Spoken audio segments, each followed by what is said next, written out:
call this meeting of the Board of Directors of the Belmond Klemme Community School District to order. Could we have the roll call, please? Jackie Burke. Here. Karen Berkelman. Here. Gary Berkelman. Here. Rick McDaniel. Here. Teresa Musselman. Here. Marcus Lichty. Here. Jane Donovan. Here. Okay, we have a quorum. Our first item is the public hearing on the budget for the fiscal year 2019. Okay.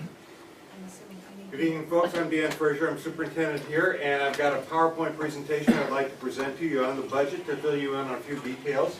This is going to be based upon the budget that was published in the paper, and it's also available on our website within the board packet for tonight's meeting if you have access to a digital copy. And I'd like to begin by clarifying a few facts about school finance. Some people are not quite sure exactly how schools are financed. I'd like to share with you a little bit of information. And the first bit is that a district's enrollment is what determines its budget. We count up the number of students every October, on the first day of October, and this year we counted 798 students. And actually, that's down about 14 students. So when we take that kind of a loss in students, we actually lose funding for the school district as well. Fact number two, all districts receive a similar amount per student. The state of Iowa determines that. The legislature calls it a cost per pupil. And I say it's a similar amount, but it's not exactly the same. There is a unique number for every school district in the state, and we get, for the coming year, we'll get $6,736 per student here at Belmond Klemme, whereas we're behind West Hancock at $67.49, even farther behind Clarion Goldfield at $67.66, Westport, Eagle Grove, and Cal at $6,901. Now, the legislature doesn't seem to think that's a big deal, but to us, if we had the same funding as Cal, we'd have another $132,000 in our budget. The state apparently feels like that's no big deal, but to us, we'd probably appreciate that extra funding. Now, it's the state legislature that determines how much state aid will grow. They control the increase in per pupil funding each year.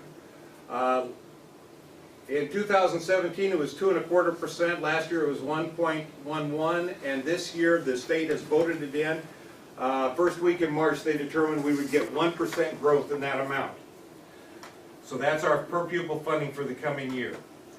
That money then creates the combined district cost. We count up the number of students, we count up the money per student, and we basically call it, determine the CDC, the combined district cost, which is roughly $5.4 million for our school district, though in actuality, the CDC is actually larger than that because there's some add-ons within the formula, and I'll get to some of that a little bit later. Now, in order to determine how the property tax will be, how this money will be derived, the legislature has ruled that they levy $5.40 on all property within the district. Everybody gets a $5.40 levy all across the state of Iowa. Now, some places that goes farther than others. If you're if you're a place that has a lot of industry to tax, or if you're a school district like a Clear Lake that's got a lot of expensive homes on the lake and maybe doesn't even have kids that send them to school, why then you're on the left end of that where your $5.40 generates a lot of money. If you're a low value district, why then $5.40 doesn't generate as much. We're a little more toward the middle here at Belmond Klemme. But then the state comes in and they add another state, this is money that comes basically from state income tax, and they fill us up, the rest of our budget up to 87.5% of what's called state foundation aid. So the high property value districts get very little state foundation aid, and the low property value districts get a lot of state foundation aid. Then the state adds on one more local property tax to fill it up to 100%. And that's how it determines, that's how the levy changes. Now, miscellaneous income is in addition to that, and we can also include other kinds of authority for the previous year, but but all that miscellaneous income is an addition. Okay, so our total spending authority for the coming year is going to be our combined district cost, $7.7 million, plus our unspent balance. That's the authority we have left over from a previous year. In this case, I'm using the number for 2017. But in reality, we'll use 2018, but of course the year 2018 isn't over yet. Then we add into it the instructional support that our public voted, and we add on our miscellaneous income, and we're looking at a total spending authority of about $10.5 million for the Belmond Klemme district. Now the way we can support that amount of money is with several different levies. I of course talked about the state funding formula, but you can also add on a 10-year instructional support program levy that the voters control. And we have done that. The voters also control a physical plant and equipment levy up to $1.34. In this district, we voted in 67 cents. The voters could also choose to add a public education and recreation levy. We have not chosen to do that. A debt service levy that basically handles construction like Jacobson Elementary, and other local option sales and service taxes. That's basically the 1 cent sales tax. Now the board does control some levies. It could do a 5-year instructional support program, but there's only one program and the voters have already voted that in here, so we do not have that as an option. There's a small levy the board can impose to put in a dropout prevention program, and we do that. We access the most money that is available, and the board can also add an additional cash reserve levy in case there's a cash shortfall between spending authority and what cash revenues we actually see. The board also, those on the left side are for the general fund. The general fund is the most important fund that funds the teachers in the classroom, the textbooks, the fuel for the buses, but we've got some other add-ons like the 33-cent physical plant and equipment levy that handles our infrastructure, and the management levy that takes care of some of our insurance needs. Those are under the board control. So when we calculate that all together, we're looking at a miscellaneous income of $1 million, instructional support of about $400,000, dropout prevention of $200,000, a cash reserve levy of about $500,000. That totals out, we're expecting revenues for the coming year of about $8.6 million, according to the budget we've published. Now I want to note who controls that $8 million. And that is 75% of that comes from the state. This board has no control over 3/4 of that money. Of that money, 12% comes from basically miscellaneous funds. Our biggest miscellaneous source is the federal government that sends us like our Title I funds that help out our reading programs, and Title II and a couple other title programs. 5%, that's the voted part of our budget that the voters actually take action on, and this board only controls 8% of that total $8 million that we talked about earlier. As we compare our property tax levy to other school districts in the area, we are on the high side, approaching $16 per thousand. However, we have been making progress over the years on bringing our property tax levy down from nearly $16.50 down to where we're looking at $15.89 for the coming year. So with that, this is what is proposed by the board tonight. A general fund levy of $12.16, a management fund levy that we've reduced from 42 cents down to 4 cents, actually 3.5. Board voted PEPL, that's 33 cents. A voter approved PEPL, that's 67 cents. And a debt service levy, that's $2.70. Now we're raising that debt service levy slightly by 16 cents from where it was last year, $2.54, with the intention that if we take that extra money, we may be able to pay off our debt sooner and actually save our taxpayers money in the long run. But this is the proposal tonight, in case Board President Burke would like to ask for comment on this. Any quick questions before I finish? Okay, thank you.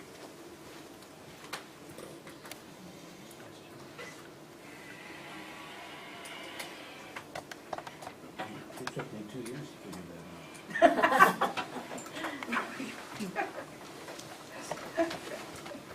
out. Okay, welcome to the visitors. Is there any communication from the group? Anyone like to address the board? Hearing none.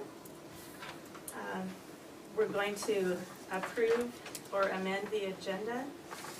Is there anything you need to do there, John? I would like to strike one item from the agenda, and that is 7C. We're not prepared to discuss the staffing of the secondary administrative position.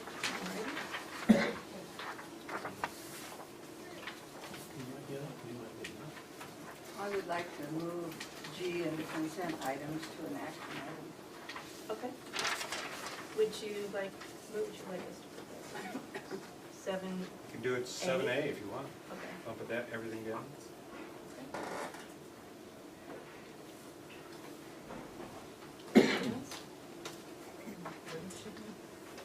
The employment, she's taking it out of consent and putting it under action.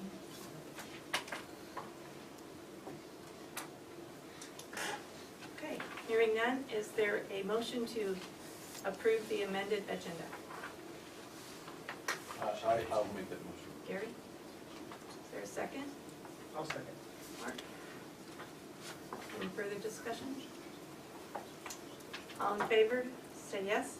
Yes. Yes. Opposed, no. Okay, the motion carries.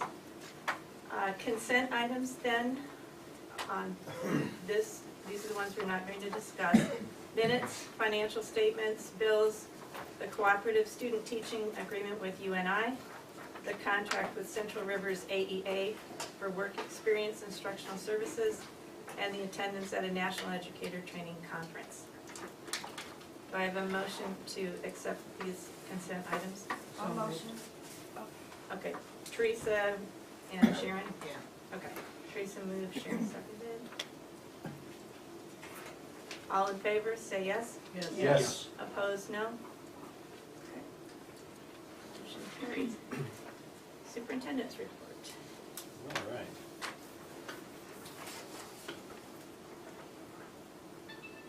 You'll find my report on page 25 of our packet. And just in case you lost count, we were up to 7 snow days this year. We didn't wake up. We haven't forgotten. Then that's assuming we have school tomorrow. Right. She will. Yeah. I'm going to be working with the Teacher Association, and we're going to be talking about the best way we can finish out the school year. The association has put together a committee of 4 people for us to meet with. If there's a board member who'd like to be part of that discussion, I'd welcome that. And when is that meeting? I don't know yet. Is that a problem? No, just keep us posted, so that way if, when the board TBD. members wanna join. Okay.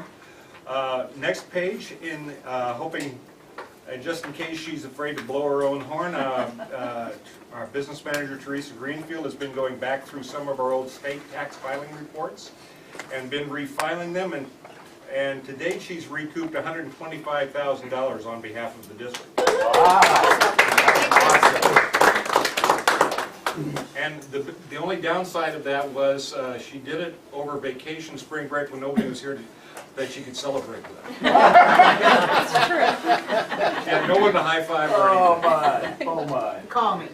I'd like to compliment our food service program. They did their health inspections this year with absolutely 0 findings in both of our kitchens. Good job. That's awesome. Nice job.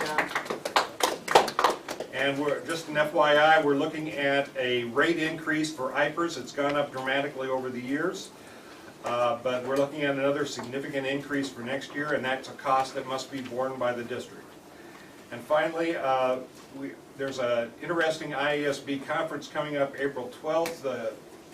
Jane has indicated she'd like to attend. If there's anybody else that would like to go to this topic that I have listed at the top, page 27, why then you'd be welcome. Yeah, I'll go. Okay, Jackie and Jane? I'm looking at my calendar, hold on. It's a Thursday. I have to check for sure, so I didn't have booked, but I'd like to go to it. If I don't, I can let you know within the next day. Sure. I Anytime. did the webinar that they had today Oh, did you? on the funnel. I'll double check and let you know. Won't be snowing. Won't be snowing. We hope Sure. not. Okay, Good we can luck. plan on that. Okay, and that concludes my report, unless someone has questions. Any questions for Dan? Alrighty,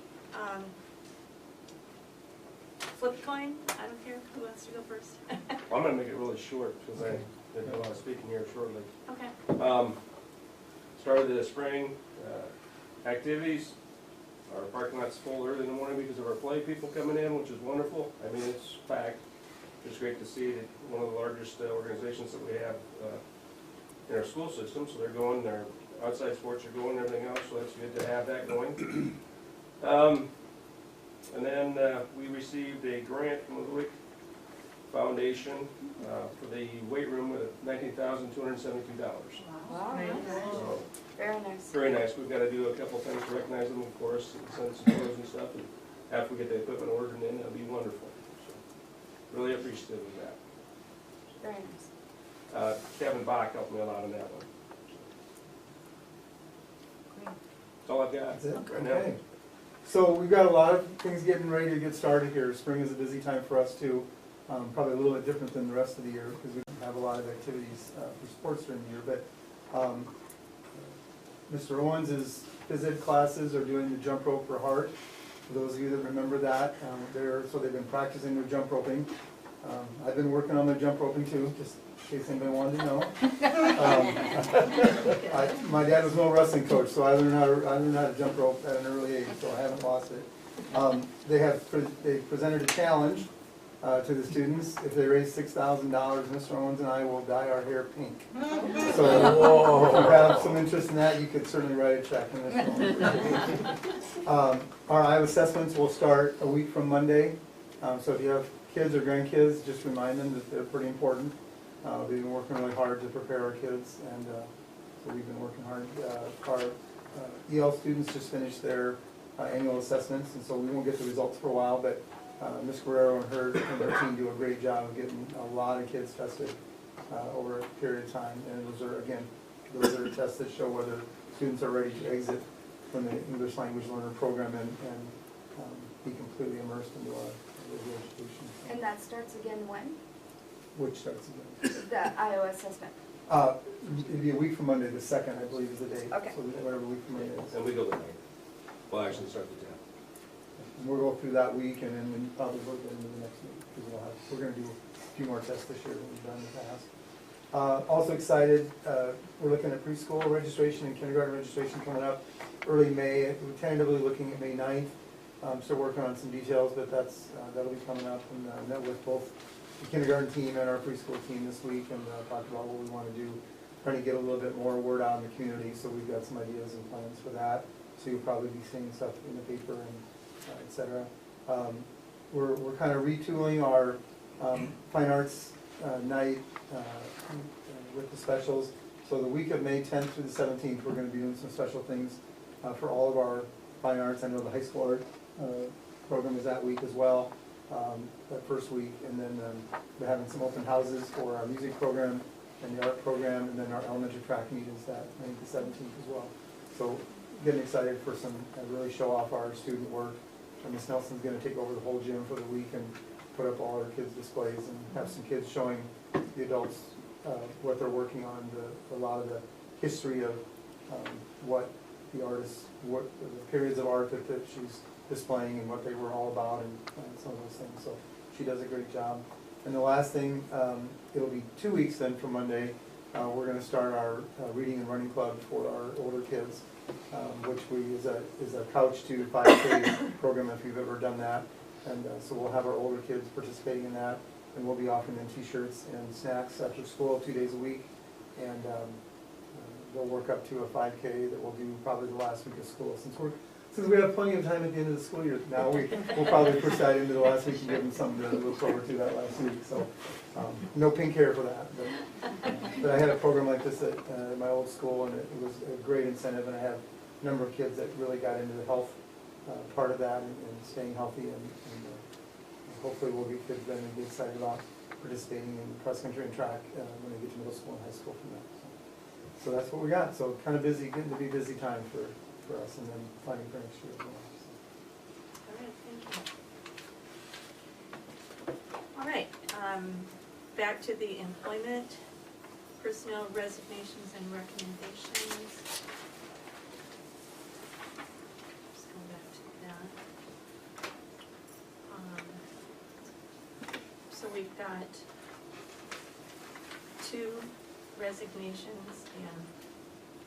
4 resignations, sorry, and 2 recommendations for hiring. Do you want to do them one by one? Do you want to do them as a group? One by one, all right. So, first one is the resignation and retirement of Levon Tanner, first grade teacher at Jacobson Elementary. Move. Okay, Gary? Second. Sharon? All in favor? Aye. Yes. Okay. And Ms. Tanner will be again, sorely missed. She's She's a great a wonderful teacher. teacher. Wonderful lady. Long-time Yes. district employee, and she'll be tough to replace. Okay, resignation of Katie Manthe Warden as a teacher assistant effective March 10th, which was a couple weeks ago. So moved. Okay, I'll second. all right. Any discussion? All in favor? Yes. Yes. Opposed? Okay. Resignation of Lee Jass as head varsity wrestling coach, conditional upon finding a suitable replacement. I'll move. I Okay. second it. Oh, Mark Okay, seconded it. moved and seconded. Any discussion? All in favor, say yes. Yes. Yes. Opposed? Say no. Okay. Accept the resignation of Angie Soma as, I have a bunch of Z's here. Yeah, she was not the sleeping cheerleader. I thought that was a sleeper. That was supposed to be a placeholder. She was a co-basketball sponsor. All right. I saw that and I laughed. I do. What is I thought this? that was a new acronym that I didn't Yeah. understand. This is truly sponsor. All right. I need a motion on that one. So moved. Okay, Teresa, second. Second. Okay, all in favor, say yes. Yes. Opposed, no? All right, so we got all the resignations and retirements taken care of. Now, appoint Scott Meyer as head girls varsity softball coach for summer 2018, compensated at 11% of his base teacher salary at 12 years of experience. This was like resignations. Did I miss it? No, we just got Andrew, it. Andrew Connor, I just come in. Oh, yes, pardon me. Oh, Oh, I'm so I sorry. didn't know about that. It's in I your, didn't think it was in your paperwork.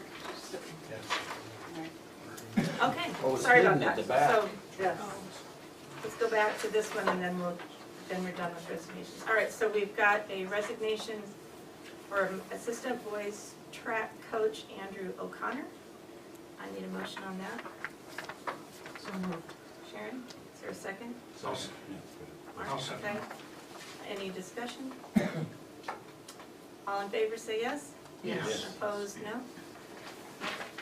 Now, back to hiring. Scott Meyer as head girls varsity softball coach, summer 2018. I need a motion. Motion. Gary, Second. Sharon? Any discussion? I just have one question, as far as your AD. You know, he did a lot with softball and baseball, so they'll have to fill that position while he's coaching, or will you be there, or, well, how will that The work? discussion is I'll have to fill in Okay, quite a bit for him. during that time. Yeah. He can help do a little bit of the setup. Right, And then I'll have right. to be there for the supervision, the money part of it, the Sure. breakdown, stuff like that, because he'll be doing those activities with the girls, Okay, thank you. his activities. And that is gonna work. It will work. Yeah, Okay. yeah. Okay. Personally, I think the girls would appreciate having this one as coach.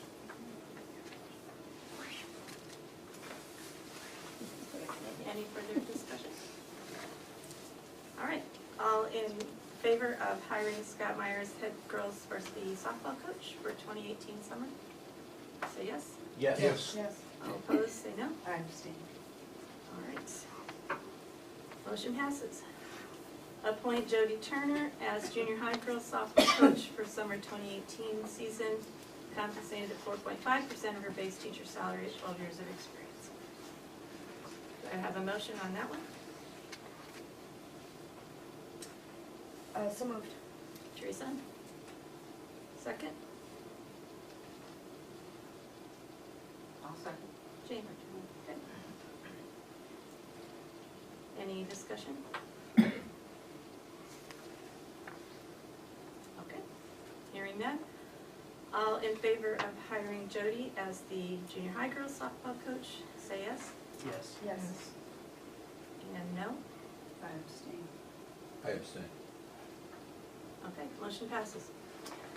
Jody Turner has been hired as the junior high girls softball coach, and now we are back on schedule again. School budget and finance. Can you take this one, Brady? Certainly. First off, our independent audit, we still do not have it. So, It's not so independent yet, is it? however, at this point, we have received preliminary reports. They've gone to our business manager, and Ms. Greenfield and I have responded, and so hopefully they'll have them here. We've got to submit this to the state by March 31st, so we're a little tight on time. But I guess we could ask for an extension if we need to. Yes, they did assure me though that that won't be necessary and that we'll have it back on time.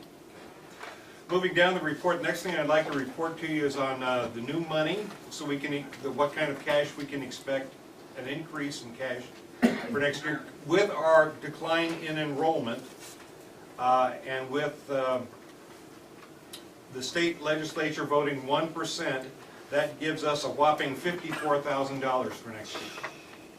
Now, just to put that in perspective, our pay raises for teachers will be, that we've already settled that'll be a little over $100,000 for next year. So we're gonna have to pay the pay raises of our teachers, our support staff, and so forth, and other rising costs out of our cash reserve, or any kinds of restructuring we need to do, cutbacks in order to make those payments.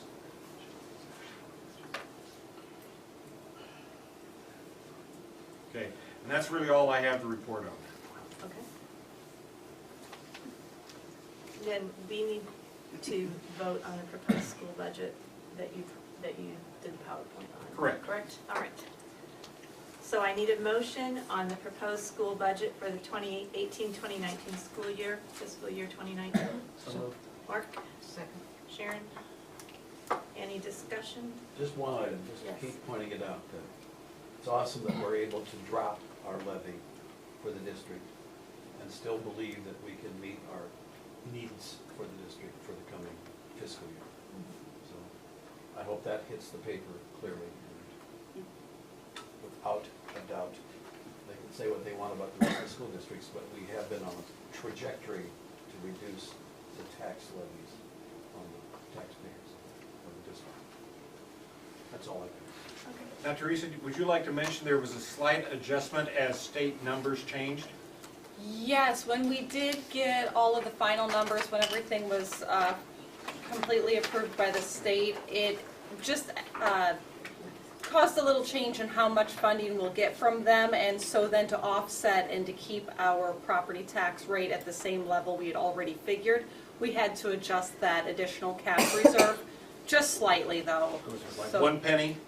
Yes, So- it was right at a penny tax difference it would have been, so to maintain that. But still, the levy is what was published, Yes, $15.89. yes. Just a complete Okay. transparency there. All right, any further discussion from the board? Hearing none. All in favor of the proposed school budget for the 2018-2019 school year, please say yes. Yes. Opposed, no. Motion carries. Major building repairs and improvements, handicap accessibility and paving at the baseball and softball diamond, please.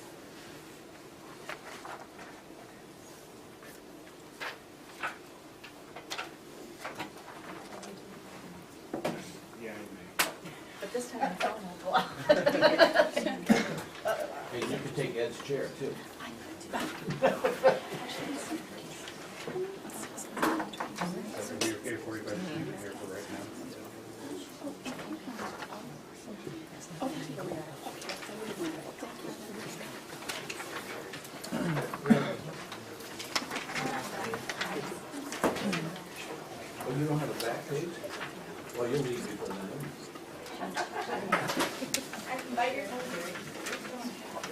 Are we on track? Yeah. We'll see what Ed does. He might throw us off. He might throw us off. Well, see, he's giving us, what is this? This looks like our, I don't think so. Yeah. Looks like that's where we need to be going. Yeah, right. It's a life skill too. Yeah. What? Nope. You got enough room there? Yeah. That's her husband, yeah. Yeah.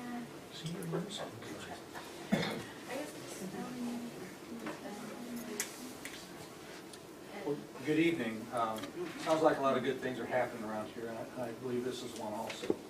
We've been working fairly diligently on the project. We've worked with Dr. Frazier and Mr. Young on the project. We've met at least twice. We've worked with Corey Hefner also. Corey provided a lot of verification on existing conditions and history and so forth. So it's gone fairly well. And we're at a point, we're coming before you tonight to get authorization, put the two projects out for bid. We're actually bidding them separately, okay? We have the elementary school playground resurfacing and some playground equipment. Then we have the baseball and softball stadium where we're doing pavement, basically, accessibility improvements. We're bidding those separately because typically the lion's share of the cost of the playground involves surfacing, okay? There is some excavation work there and some playground equipment. But if we put that out we want to put that out for bid so specific contractors that do playgrounds bid on that rather than a general contractor and have the playground contractor work as a subcontractor. When they work as a subcontractor for a general contractor, the general contractor marks that up. So this is a savings to the district by keeping them separate. And it also allows people like to do the concrete work. You can it'll make it so it's you'll get bids possibly from smaller contractors, local contractors, so they can benefit also.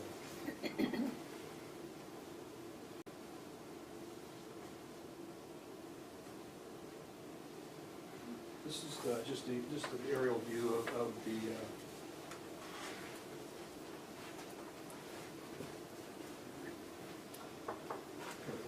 This is just the aerial view. This is the road out here, baseball diamond here, softball diamond here. This is the concession restroom building.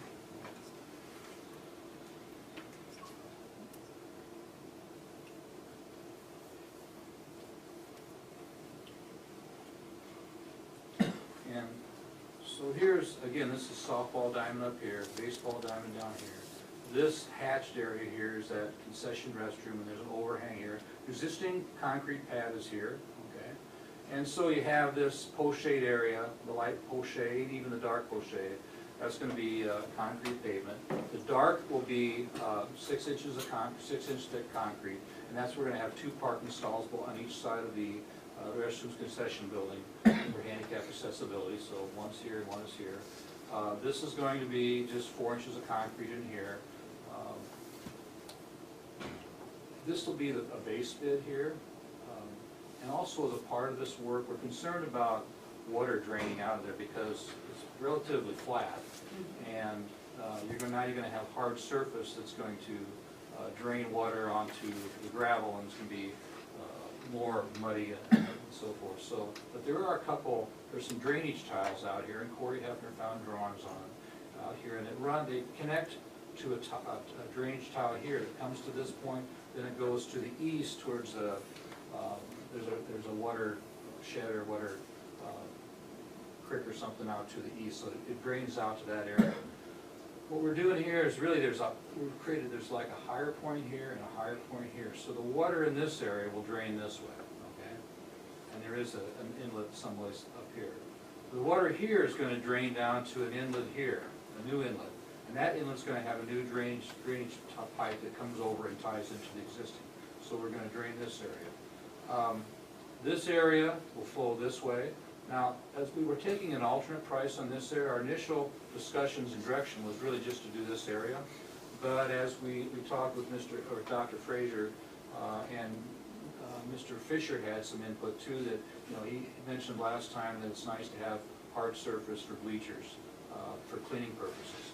So there are bleachers in here and here at the present time. So we're getting a separate price for this area for the school board to consider. And if we do that, we can have an inlet here. So all the water that comes this direction will be picked up by an inlet here, okay? If we do that, then we're gonna alleviate almost all the water, surface water in this area. It should improve, ability of not having mud and so forth in this area.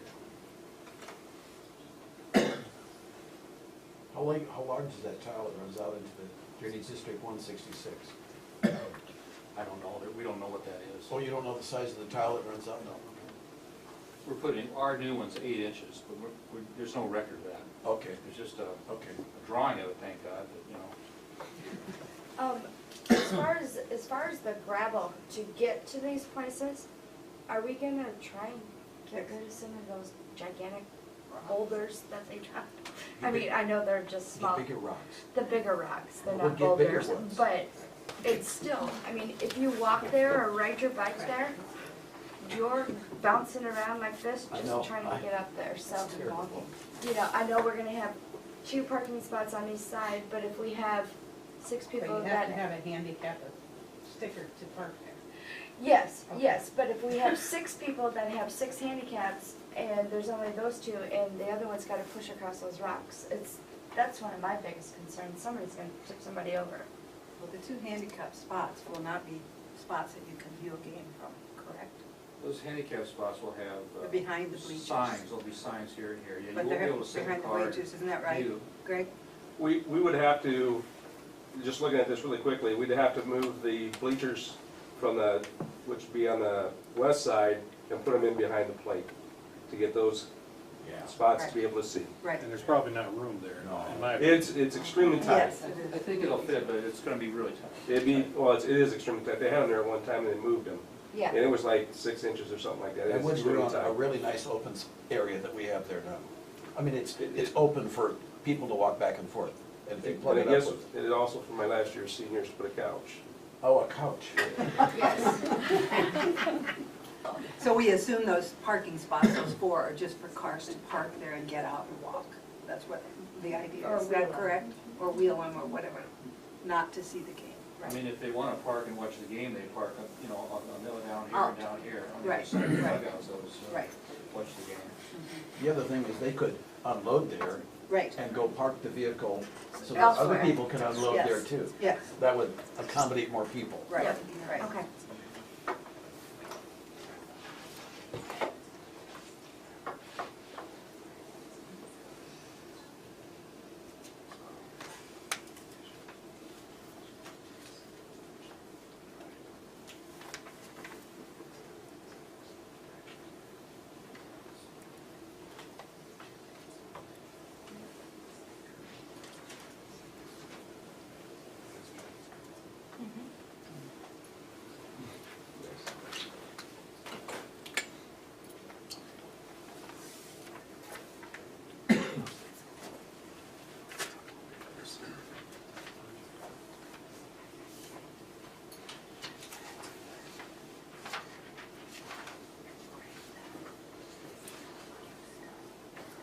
This is just construction cost estimate, and it's on the screen, so it's hard to see, but.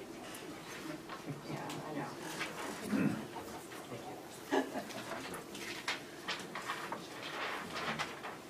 So if you look at the bottom, this is both playground and the baseball and softball complex.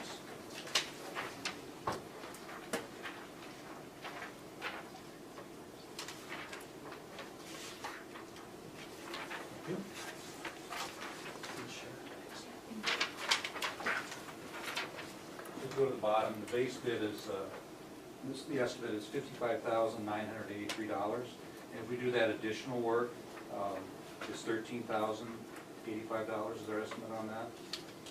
We have 8% fee for the architectural fee. And then I have engineering services of $1,500. And that's something we would recommend you do, is that we hire an engineer. The school would actually hire an engineer for $1,500. And they would stake this. And the reason I say that is engineers will be precise in their staking in terms of the elevation and getting the Right. slopes. I'm afraid if we put it out for, putting out for public bid and we get a contractor that maybe is not as precise as an engineer, and then all this work of trying to drain this area is for naught. Okay, so I would recommend we hire them, okay? Yeah. Especially if no one's up flat. Is there any questions or further comments? So where's the softball gonna drain again? That's the furthest one to the north. Where's that go again? Because we already have a drainage problem out in that parking area. Pardon me? Goes to the northwest. Northwest. I would assume that what he's Those two hoping ways. is that up there at 7th Street, that there is a storm drain. I do not know that. There's kind of a high area here, and so, I mean, everything's drained that way right now, so Right. now this is pavement, so it's gonna continue to drain this way. And there is an Is there a inlet beehive? up in this area here. Okay. The rest of the How area, about the stop sign there? Yes. it's up here, yeah. This will go to an inlet, this will go down to the east unless, and if we have this alternate, we'll have an inlet there to pick it up. I guess we could have an inlet without the pavement too there if we wanted to. I guess my question for you, just looking at it really quickly, we know that the lot to the backside drains very poorly, so why aren't we putting in another inlet, kind of like you did with that one handicap space on the other side? Up here? And draw it to the east as well. Make your line maybe a little bit bigger, because they might have a 12-inch line going to the east, the main trunk line, so if you put your 8-inch line there, you ought to be able to carry that. You want to have an inlet here? Yes, because we have an issue already in the parking lot Right. with the water draining. And so you take that amount off that pavement and you'll take it back to the east instead of taking it to the west where we have the trouble. We could look at doing that. You might want to take a look at how big that drain is up there on 7th Street by the stop sign. He said there's a beehive, which tells me that there's a drain up there. But you need to know how big it is, because if it's not gonna supply the kind of need to carry the waterway, it's still gonna stand there for a long time when you get a rain. That's the only, and so maybe he's right, running it to the east might be the better alternative. Well, you're saying run a line up this way? No, Just No, right, this just all flows this way. Just take It'll be everything to the, identical. take everything to the Everything. east, that's what Yeah. Dennis said. Yeah. Everything goes We east. could look at doing that. Drainage District 166 is a big honking drain district. And the people who have that drain behind their homes in Country Club and Dumont Estates, they know. That water comes up kiting down there, so there's a lot of drainage capacity. We'll try, it'll probably end up being in this Yeah, area, because it kind of that's- rains, so we'll yeah. just have to catch in that area. Yeah, that's all I'm trying to do. Instead of trying to take it back the other direction, which doesn't make sense, because it already stacks the water up there. The water wants to flow this way, right? Yeah. The way it lay it out. But we can, very good, we can tip the country. Grade that. Yep. Right. The other thing we're trying to do is maybe not have too much of a Staking. slope or swale in the concrete, because you have to set your bleachers on. I mean, I know they'll Yeah. flex somewhat, but Yeah. we gotta watch that. Just saying. Yeah. All right.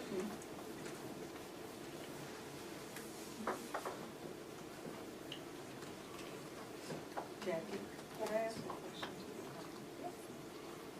Leave an X. Yeah, Just wondered your opinion.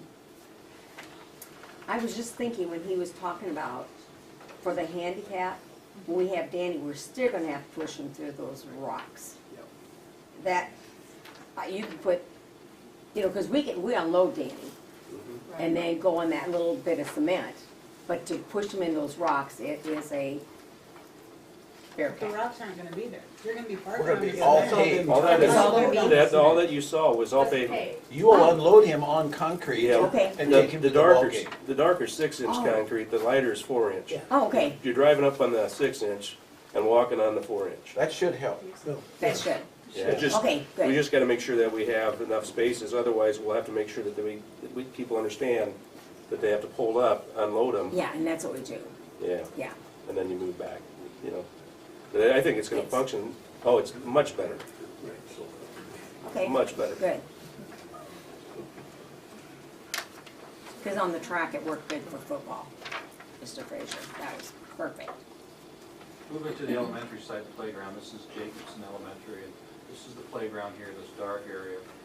It's rectilinear, it's about 53 feet wide, about 144 feet long. And some of the things to keep in mind here, the issue really to address here, again, is drainage, okay? And you can, in this area here, things kind of flow into here, and there's like a lower, it's kind of dark, you can see it actually dark. And there's an inlet here that was put in, and that inlet has a pipe, a drainage pipe that flows back this way, okay? If you stand here, this slopes over towards the gate, okay? So there's kind of a little higher area here, this slows this direction, this area here kind of flows over this way.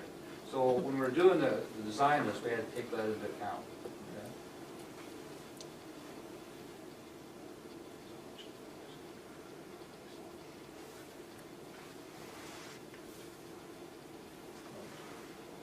This is just a demolition plan, and this rectilinear area, that's your existing playground. This is the wing, the east wing of Jacobson Elementary School. This is the parking lot, this is the sidewalk here.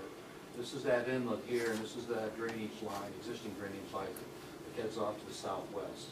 So this will be the outline of the new playground here, and so we're going to add this on to additionally to the playground here. So in this area here, Mr. Haefner called Mr. Doherty, who was your former building grounds director, and he said in there originally there was 12 inches of rubber mulch and then 6 inches of pea gravel there. And so we're basing the design on that. I went out there with a spade last week, and I got about 4 inches, and couldn't get any further. So I'm not sure the exact depth. Okay, but we've got some things we're doing here in terms of some cost control. I'll address a little later here.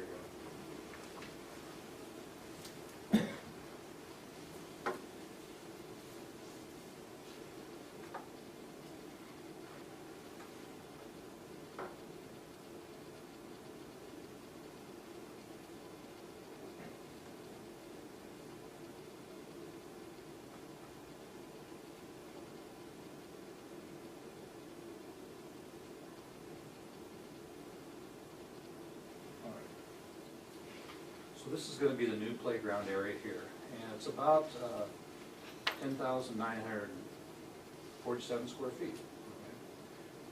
Okay. And the ground again drops off this way. There's the high point is right here as you come out, and the sidewalk slopes this way, and it slopes back this way. So from this point to here, it drops off 3 inches. From this point to here, it drops off almost 4 inches, and then it drops off across the site about 6 inches. Okay, to here. So what we've done here is really we've created like a ridge here, okay, and when I say a ridge, you'll never notice it because all the slopes we're doing are a little less than 1%. Okay? Oh. Okay, so you won't even notice it. You got to get to almost 2% or more to even to notice it. Okay, so you won't notice that, it's relatively flat, but the idea is what we're going to do is get the water off this thing. Now the material, I'll show you what that is in a moment, but the material is porous, okay? So the material is meant to drain through, but then after it drains through, where's the water going? We have to get it out of there, okay? And some of that, the base that we're putting in here, I'll discuss that later, it will provide for that. But what we're doing here is really creating this ridge, and then this area here slopes to the east, this area here slopes to the south. What we're really concerned is the area over here, and it's all sloping this way, and that's where the real drop-off is. So underneath this, what we're going to do is well, first of all, material, and we're bidding this as 2 separate materials, and I'll talk about that in a moment. They have different cost each one of them.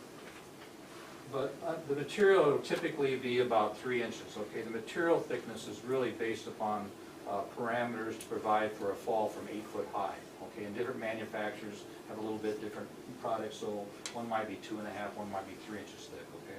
But regardless, whatever the thickness of their material is to meet the safety criteria, underneath that we're going to have 5 inches of crushed stone. That's what the manufacturer provides for. It's a gradation of different sizes of rock, but it's all clean crushed limestone of different sizes. You have 5 inches of that. Like I said before, there's basically 12 inches of rubber mulch and 6 inches of pea gravel, is our understanding. So that's 18 inches. Okay, so if you have 3 inches of surfacing and 5 inches of that rock, and we have about 10 inches left over, we have to make up with something. And what we're going to do with that is we're going to put sand in there, okay? Sand will provide for drainage, so moisture can percolate through the stone and then through the sand, hopefully. And we can compact that down. It's important to have this compacted so that you want to make sure that this surface, your new surfacing you're putting in there, stays stable, okay, as much as possible, so it's not moving around at different elevations, okay, and it becomes undulating over time. You want to try to keep it as level as possible or as flat as possible. And the way to do that is to keep water out of there, okay? And because what will happen is if you get moisture in there, the ground will move, but especially if it freezes. If it freezes and heaves, okay? So the idea is to put sand in there because it gives a little more room for the water to expand and contract, okay? So 3 inches of this crushed rubber stuff, The rubber that's surface. gonna be enough? That's what it is, yeah. Really? It's typically about 3 inches. Now, but one of the problems, you know, when you get underneath here at the sand, we're unsure how the soil below the sand will percolate through. In other words, let the water through. And what we're going to do is when we do the excavation and take out the rubber mulch and the pea gravel, we're going to have an engineer come look at it, the soil, okay? And then as we put the sand back in, he's going to test the soil for density and the limestone rock for density to make sure it's properly compacted. It has to be 95% proctored, standard proctor density, okay? And they test that. But we still, you know, if we're concerned about the water getting out of here. We told you before, there's an existing 8-inch drainage pipe coming through here. So on this west end, which is the worst end, we're gonna put some drainage tile in here, okay? It's perforated drainage tile, and there's one line here and one line here on the west end of this area, and it ties into a solid line that goes from here to here and then ties into that main line here, okay? So that way we can get some of the water out of there.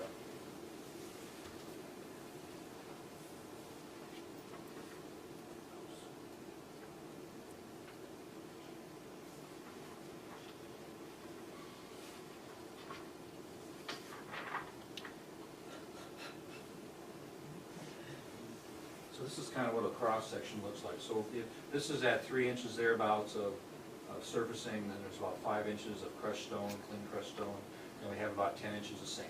Okay? So when we get into when we have that drainage tile, this is what a cross section looks like here. So you have that surface, playground surfacing here, crushed stone here, sand here, but we're going to make a little trench here, and we'll put our tile in here. So the water will drain this way. It's surrounded by a filter fabric, so it keeps this from getting clogged up with dirt and so forth. There's actually filter fabric around the pipe also, so this will not get clogged up. We don't want not to only get clogged up, but if this stuff starts flowing, we don't want it flowing out of the tile and then your soil around there collapsing. Okay, so the idea is to hold that firm, that stable, the soil firm and stable. Okay.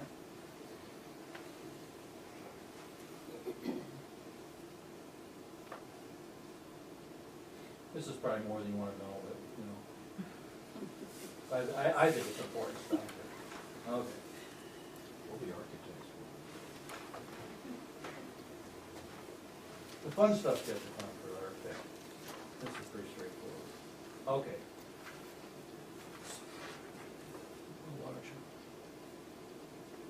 I want to talk about how we're bidding this and some cost control measures we're taking into account. Can you read that? Or?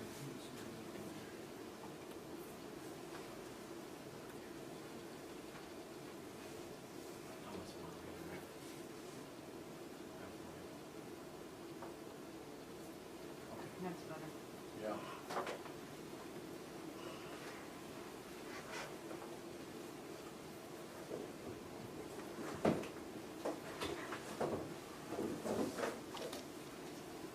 I told you we're going to bid 2 surfacings, okay, and so this is the first one. It's really rubber mulch, and they put a binder in it so it bonds together, okay.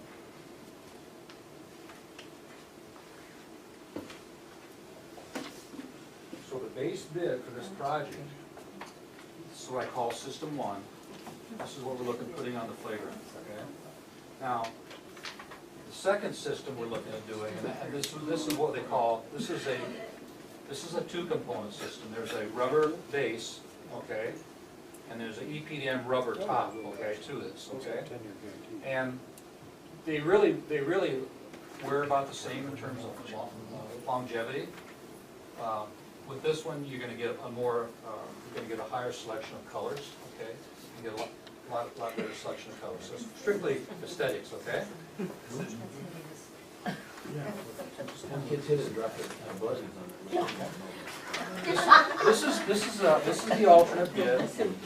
It's really a rubber base, and then there's an EPDM top layer or wear level layer. Which are the ones that don't get tracked into your building?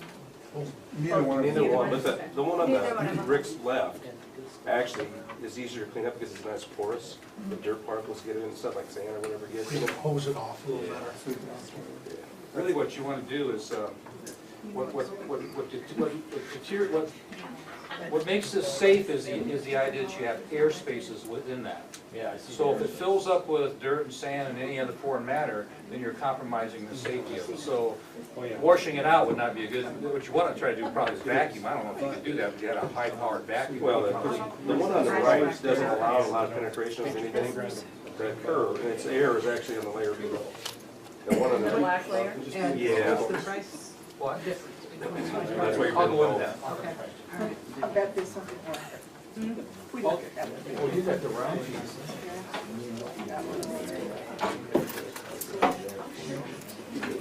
It's just getting interesting.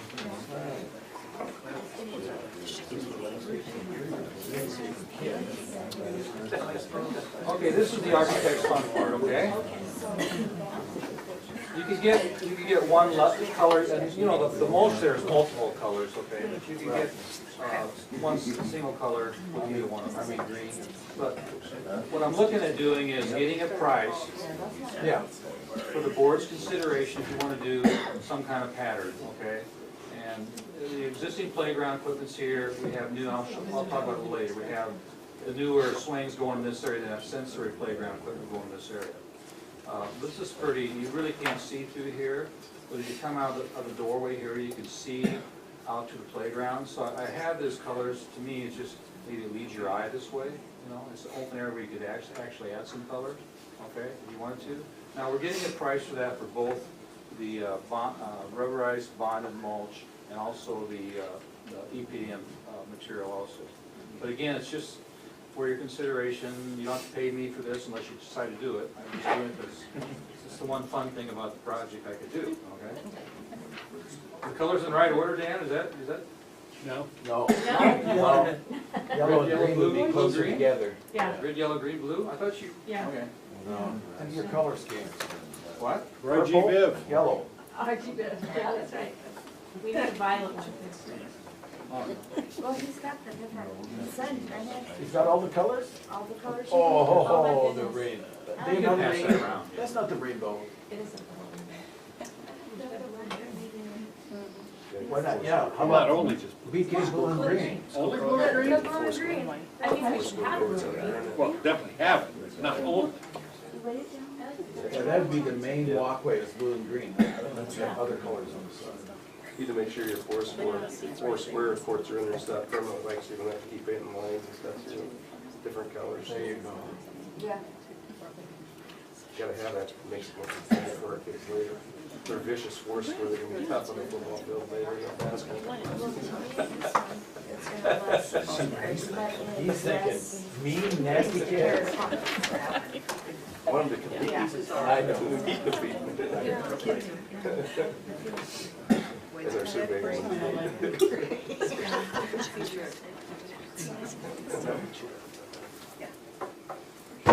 Oh, boy, you hit that something, break your neck. What you think, Rick? That's not real soft. This one has some give to it. Does it? Oh, ours felt like it was a brick. That big one. So Mark, it was like 80%.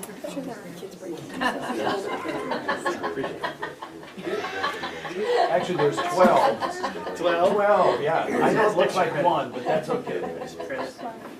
The other thing we're doing is we're bringing some topsoil in because on that west side it drops off, so we're gonna have to bring some topsoil in and taper that off on the west side, possibly on the south and the east a little bit, but for the most part, I think it's mostly on the west side.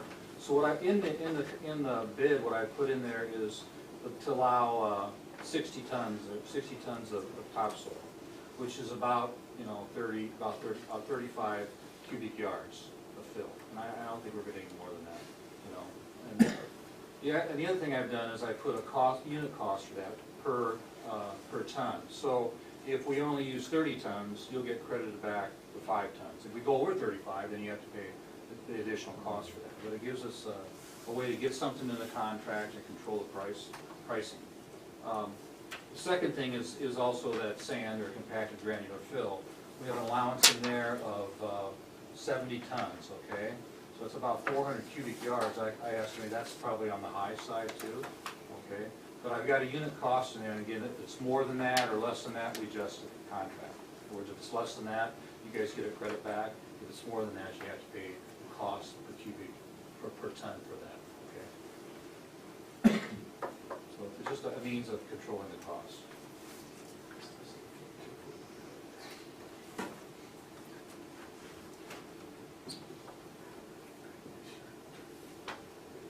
You have the construction cost estimate in front of you.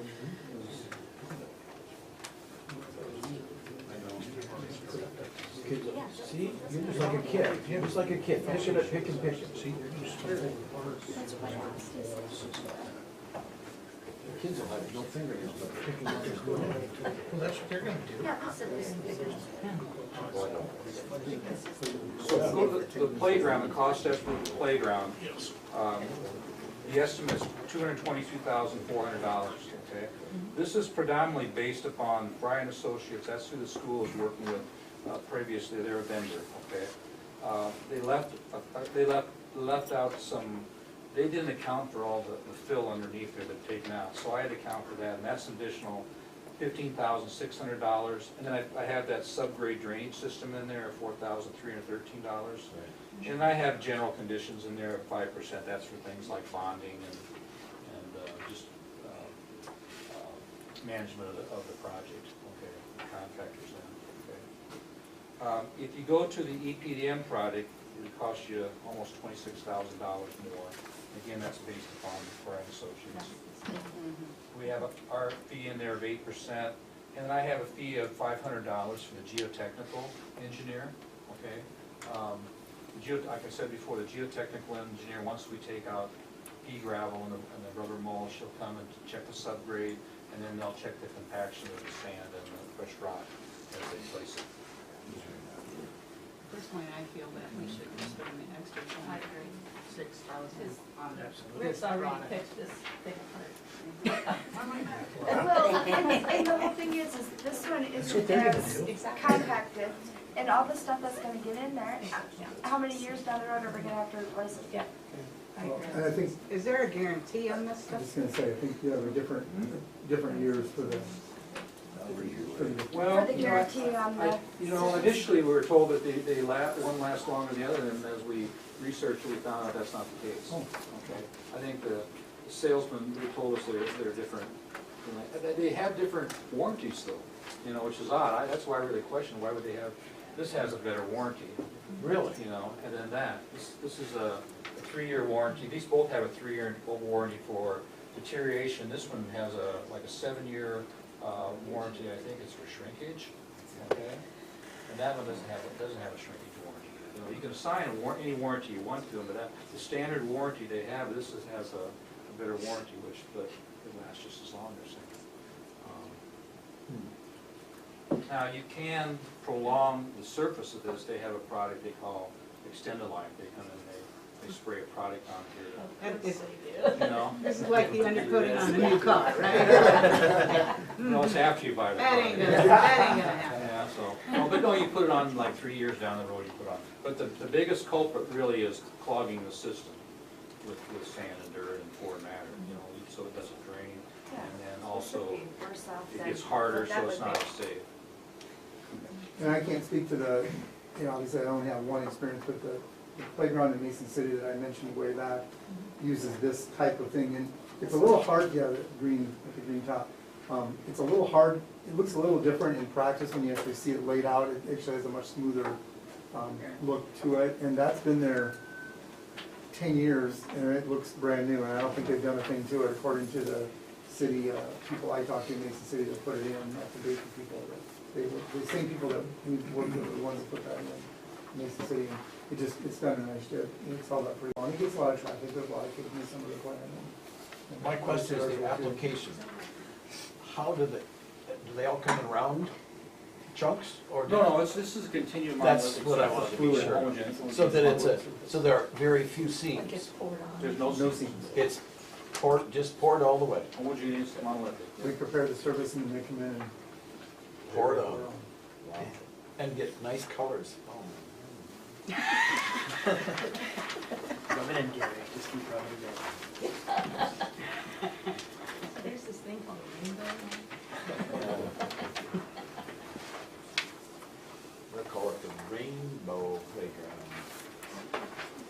So are you saying kind of the total estimate or the adding the system too? Well, Just let's, we're gonna get the bids in, Okay. and we'll get the actual cost. Okay. And then you, the board, can really make a decision on what Okay. you want, what you're gonna do. They said that you can't damage one, it's just as easy to damage one as the other, or difficult to damage one or the other, but this one seems like you could pick it off more. You can. Yeah, But we they have said that's not the case. I actually picked the piece off. Not my students. So Rick did too, it's just Yeah, sitting here. we were Gary trying took away to Mark, see I how think. viable Your it kids was, will be so- out there picking every day. I know one student that would be. I know two. Well, three. I wanna go through the project schedule, I don't have that on the screen. Okay. But we have seen it. So, has it been passed around, everybody has? We have it in our agenda. Okay, well, I have a new, I updated Oh, a new today. one. I'll update it today, so, did you pass that around? Yes, Yes. Okay, yes. so look at the everybody got it. updated one, should have March 22nd on it. Right.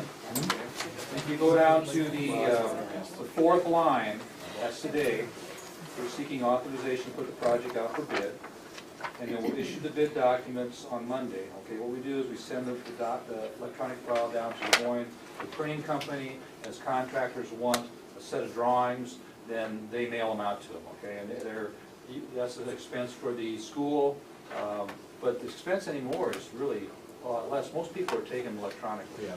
Most everybody takes, anymore, they want them electronically, so, the expense will not be great. It used to be thousands of dollars, we're not there anymore.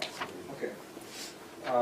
There'll be a notice to bidders posted, okay, and there's legal requirements after base and so forth, but one of the requirements that will have to go on the school's website, so I'll communicate that with Dr. Frazier. The other thing that has to be posted on a contractor's, we call them plan houses, and it's called master builders here in Iowa. So I'll post it on there. Then we'll have a pre-bid meeting on Monday, April 2nd. That's where the contractors can come, look at the project, we'll discuss the project and answer any questions they might have. The pre-bid meeting, we want the school personnel, either Dr. Fraser and or Mr. Young, school board member. You guys are welcome to come, just don't have a quorum. Okay? And then notice of public hearing, that is where it's posted in the newspaper. So we'll post it in the paper with the Independent, and then we'll have the school bill for that. Then we'll receive the bids at 2 o'clock on Monday, April 16th.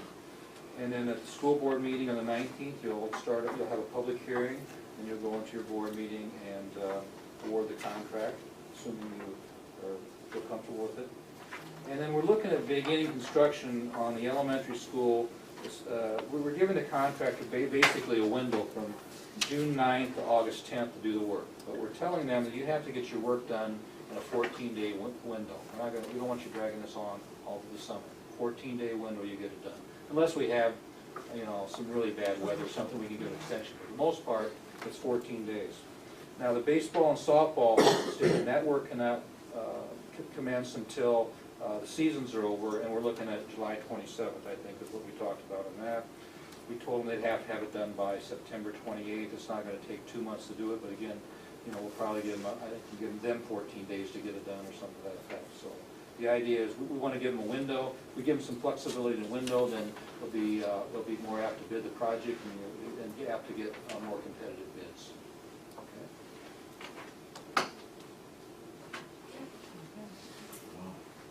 Do you think we'll have any trouble getting bids? No, I don't. I don't think so. What I want to do for the concrete work, I'd like to get a list of contractors you want me to contact. Maybe there's local people you want to take a look at it and have an opportunity to bid it. So if there's local contractors that do, flat concrete work, then, you know, get those names to Dr. Frazier and he can get them to me and I'll contact him, okay? But we contact people too. We call them up, we send them what we call notice of construction to contractors. It just tells them about the project. So I email it to different contractors so they're aware of it. I make telephone calls too, so we try to get active participation in the bidding process. Does it cost more to do different colors, different patterns? Yeah, it will. It does. That's why I have a separate price for that. We're getting a separate price for the colors. Okay. I don't know what that price is. When they do that, they have to put, you know, some type of form or batten along that edge and pour one color up and start the next color, so there's more labor involved. You know, and there might be a little more waste involved because there's multiple colors too. But if we say, oh, we want a different pattern than this? Yeah, you get a different pattern now. That's Ed's plan. All right.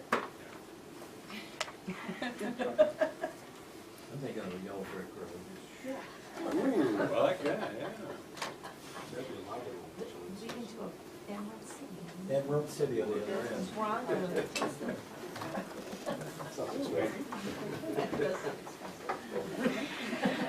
Mr. Young, suggest to Miss Nelson that her art kids could design the colors of the Design playground?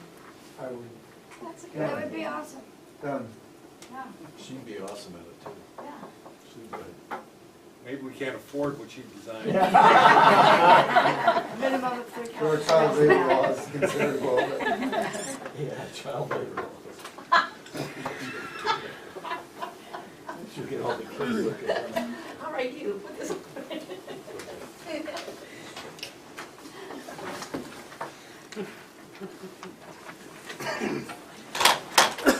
Wow.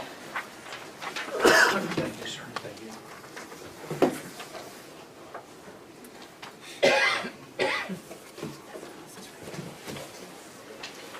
So are you going to take a photo of the school? Is Well, that what you're Say doing? that's I what have we some need to do. questions before we get to that.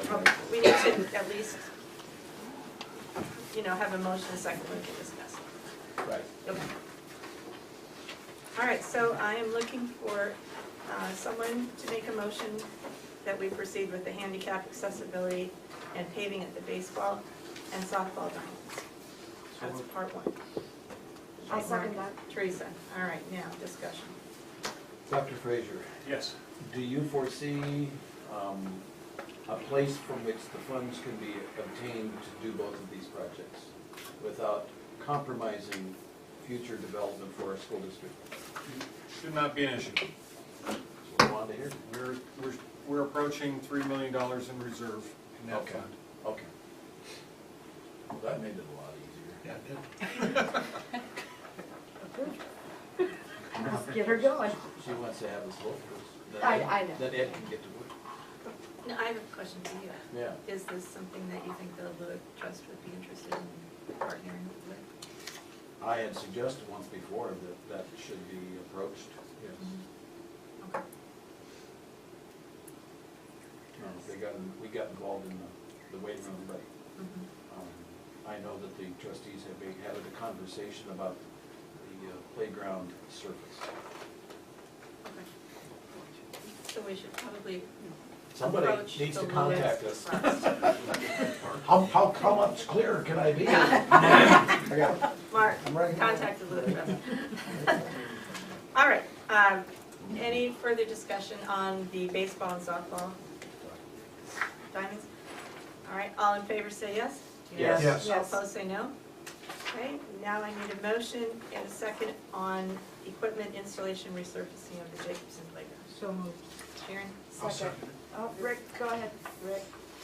All right, discussion. Okay.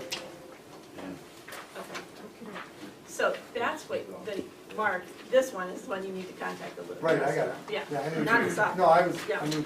Yeah, okay.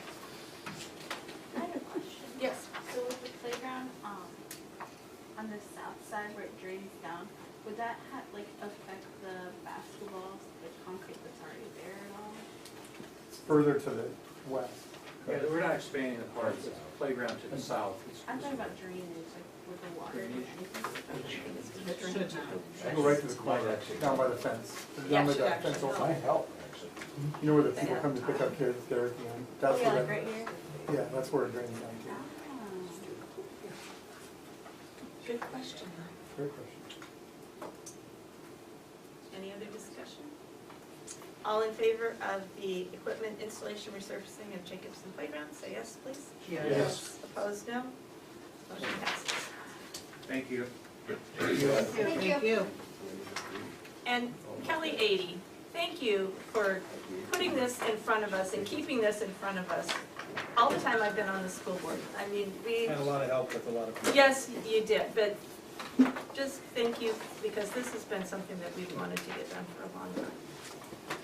Okay, now the new C, which is credit on the teacher salary scale for non-teaching experience.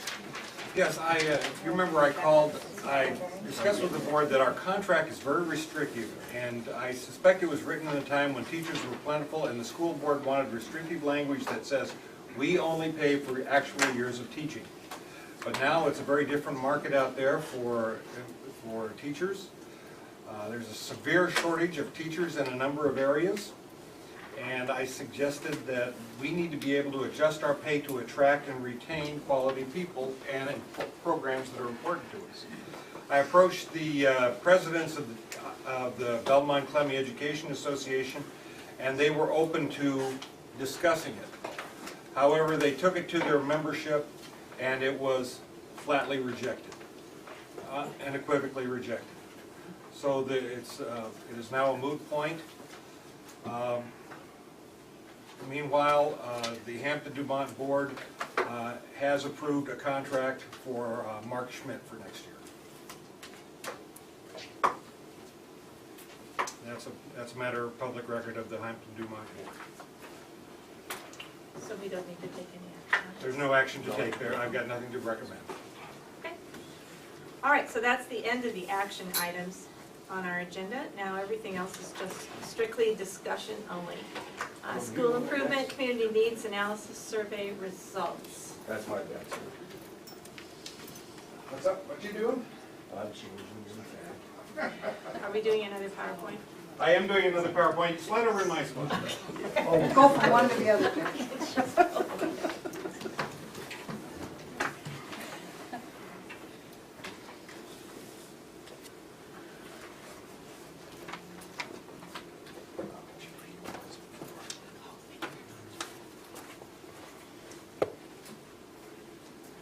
All right. Iowa law requires school districts to do a needs assessment at least once every 5 years. And they don't really define what a needs assessment is, and there's a number of ways you could do a needs assessment, but one of the quickest and easiest ways to do it is to do a survey, so that's what a lot of schools do. I contracted with the Iowa Association of School Boards. They have a data service, and I asked them, since we have not done this in recent years, I asked them to do a survey for us. And they did this survey because, and here's some background information. We want say the #1 job of the school district is to assure that all the students have the knowledge and skills. And we look at the results of achievement tests and assessments.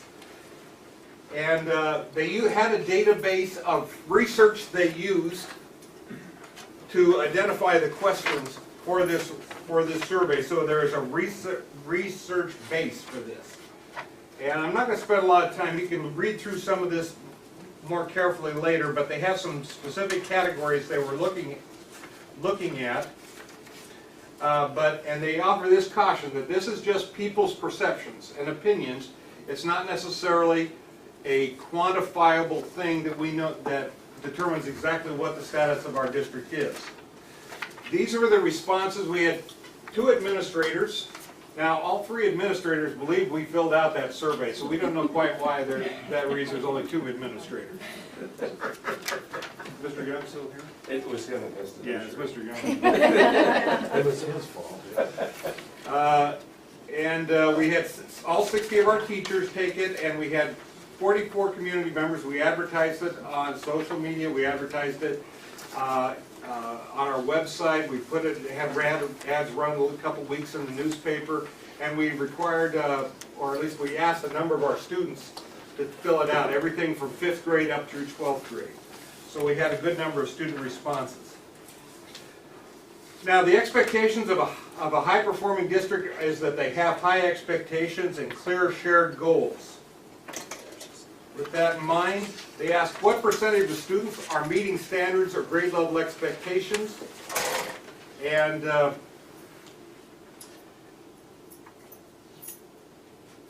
I reading that right? Yes. Yeah. Okay. And survey question 1 was, the current level of students' achievement is about what we can expect. And this is one where it's actually the negative response, the disagree, is the one we want. Okay? This question number 1 and question 7 is kind of worded in the opposite. But the idea is we should never be in a position where we are comfortable with the student achievement. Okay, so it suggests that that our numbers may be a little high, particularly maybe in the area of our students, that we should stress to them that they can always improve. This district does not make or accept excuses for the current level of student achievement. And you can see that whereas our numbers are fairly reasonable for our teachers and our students, that our parents seem to think that our district sometimes does make some excuses and is willing to accept less. So there's maybe something we need to work on there. Now keep in mind, I have not spent a lot, I'm going to just preface this and give you a little caveat here. I haven't spent a lot of time with this data myself. We just got it at the end of the day yesterday. So we're still in the process of looking at this, but we're right in the school improvement process, and I want to share it with you right away here. And the number of parents is very low as well. Yeah, we do have a limited number of parents, and this was one of the things that disappointed us. We have a shared understanding of what we're trying to improve. I would say that all of those numbers are pretty low in terms of agree. It almost looks like these kids have a better handle on what we're trying to do than we do. But definitely is a case of we're not doing a good job of promoting to our public what it is, what our school improvement goals are, and what we're trying to accomplish. Virtually all children can learn at high levels. This is something where we'd like to see everybody 100% in that agree column. And this might be something, this is not necessarily a fault of the district, but we may need to do something to explain to our parents. We've got parents that disagree with that statement. We need to promote the idea that all children can learn, and they can learn well.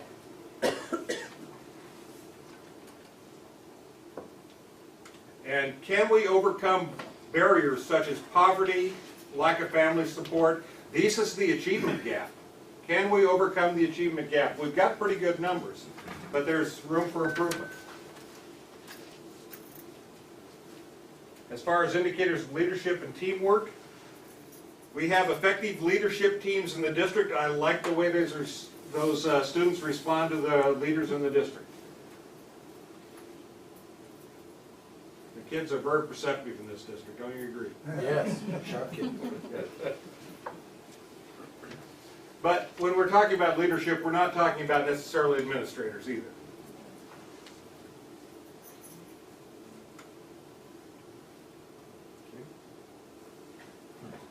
This is something that really surprised us. I have a voice in decision making.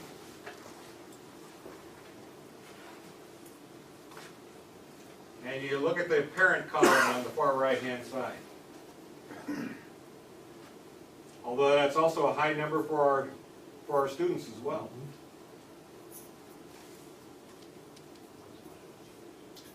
Local school boards can impact their school systems. And good, strong marks. And of course, that is the fruit of the Iowa Lighthouse study, was that good school boards do make a difference.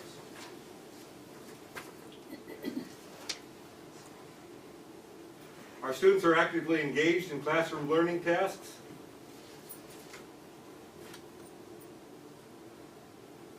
We use research-based instructional practices in the district. Our staff seems to feel pretty comfortable with that, but our parents and our kids are not really sure. They don't know.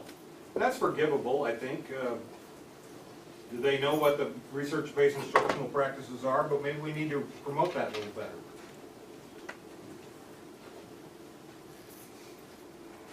Student learning needs to drive our teachers' professional development. I'd really like to see our staff score much higher on that. It suggests that 43% of our teachers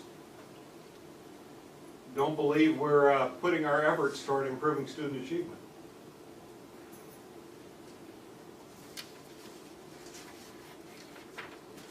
This is one of the things that I'm going to refer to on our next agenda item as well. But it talks about time for teacher collaboration. Right now our teachers are feeling frustrated, like they don't have time to work together. And they also feel like our professional development in recent years has not given them that time to collaborate and work together.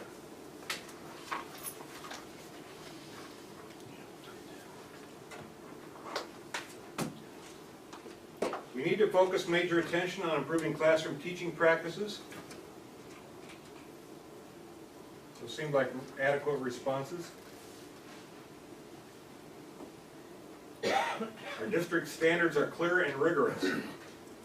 Those seem like high marks for the teachers and the kids, but our parents don't appear to have a good understanding that we have good standards for our kids.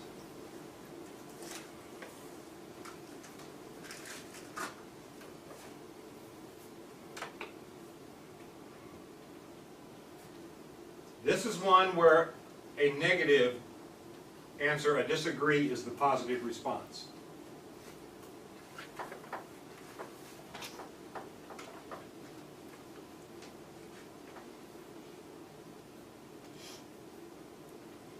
Now this is a big concern for our teachers, is that we have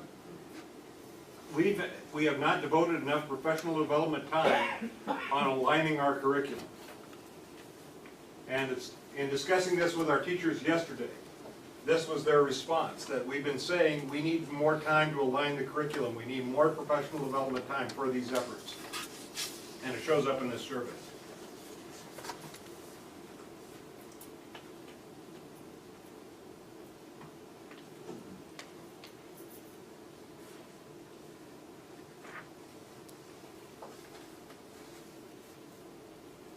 I didn't find anything too startling in those last two, but parents and community, this is a philosophical statement. Parents and community must be involved. We all agree on that. Although, maybe the kids are only 50-50 on that. Maybe they're not sure what okay. But are our parents informed of their students' progress? Yeah, we seem to be doing a pretty good job of keeping them informed with progress reports and so forth. This is a compilation of what's the top priority for improvement. We believe it's reading, and the kids seem to think that it's preparing for college career and life. We focus on student achievement. I didn't find anything too terribly clear in this, but this is a little more interesting. What does the school district do well? Well, if you look at our kids like our activities program, and our parents like our facilities. Our parents also approve of our technology program, and you'll notice the technology is the highest area for our staff. That obviously the decision the board made last spring to bring in our technology initiative, the staff agrees with that and they support that and they're proud of it. We need to do a lot more with it, but we're heading in the right direction in that regard.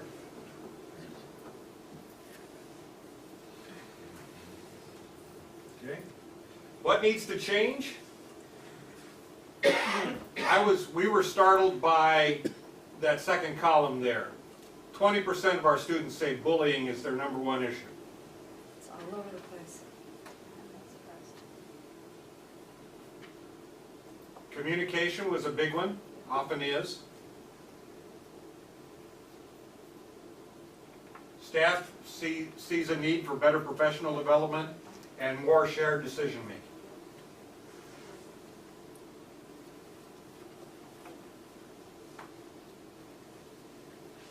Ready to move on now? Okay. And this, I didn't find this very helpful at all. There were 3 questions where there were open comments, where the people could just write whatever they wanted.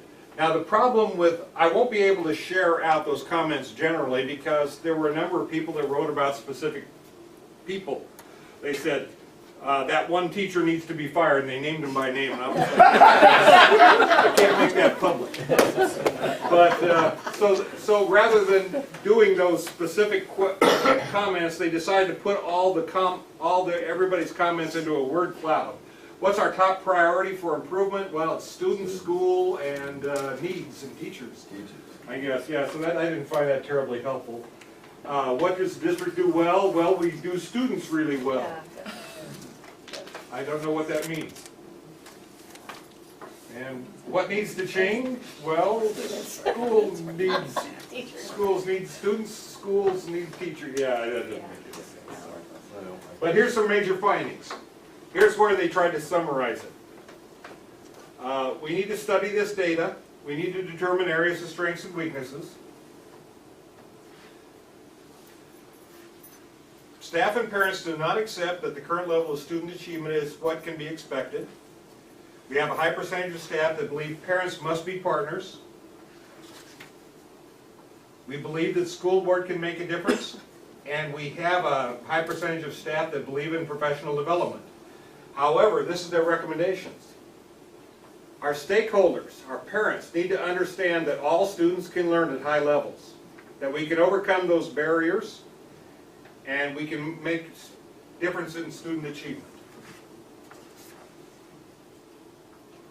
We need to put a major emphasis on effective instruction in content and rigor in the Iowa core, effective student engagement in the classroom. We need to make sure our constituents feel they have a voice in decision making. We need to improve our assessment system, and everyone, it says our constituents, and I would say our students and our staff need to understand our improvement goals. And right now, I'd say that's one of our biggest problems right now, is lack of direction. So questions, comments?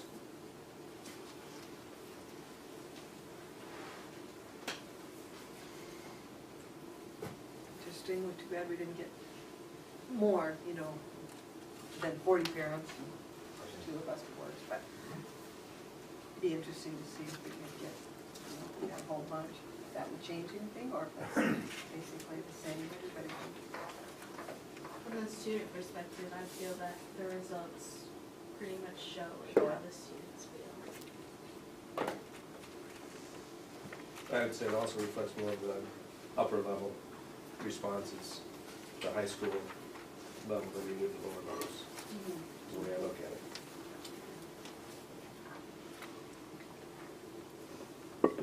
Okay. Okay. Interesting. Thank you.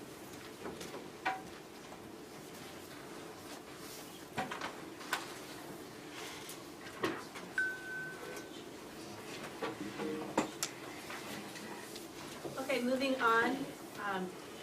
Greg, is this you were going to report back to us on your survey of I am. sports and Is that activities? okay? Let's Yes, do it. please.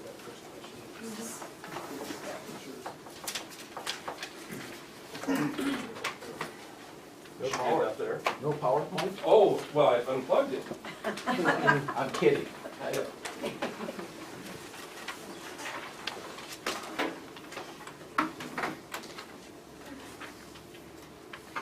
just didn't have my schedule anymore because it's on my laptop. Uh-oh.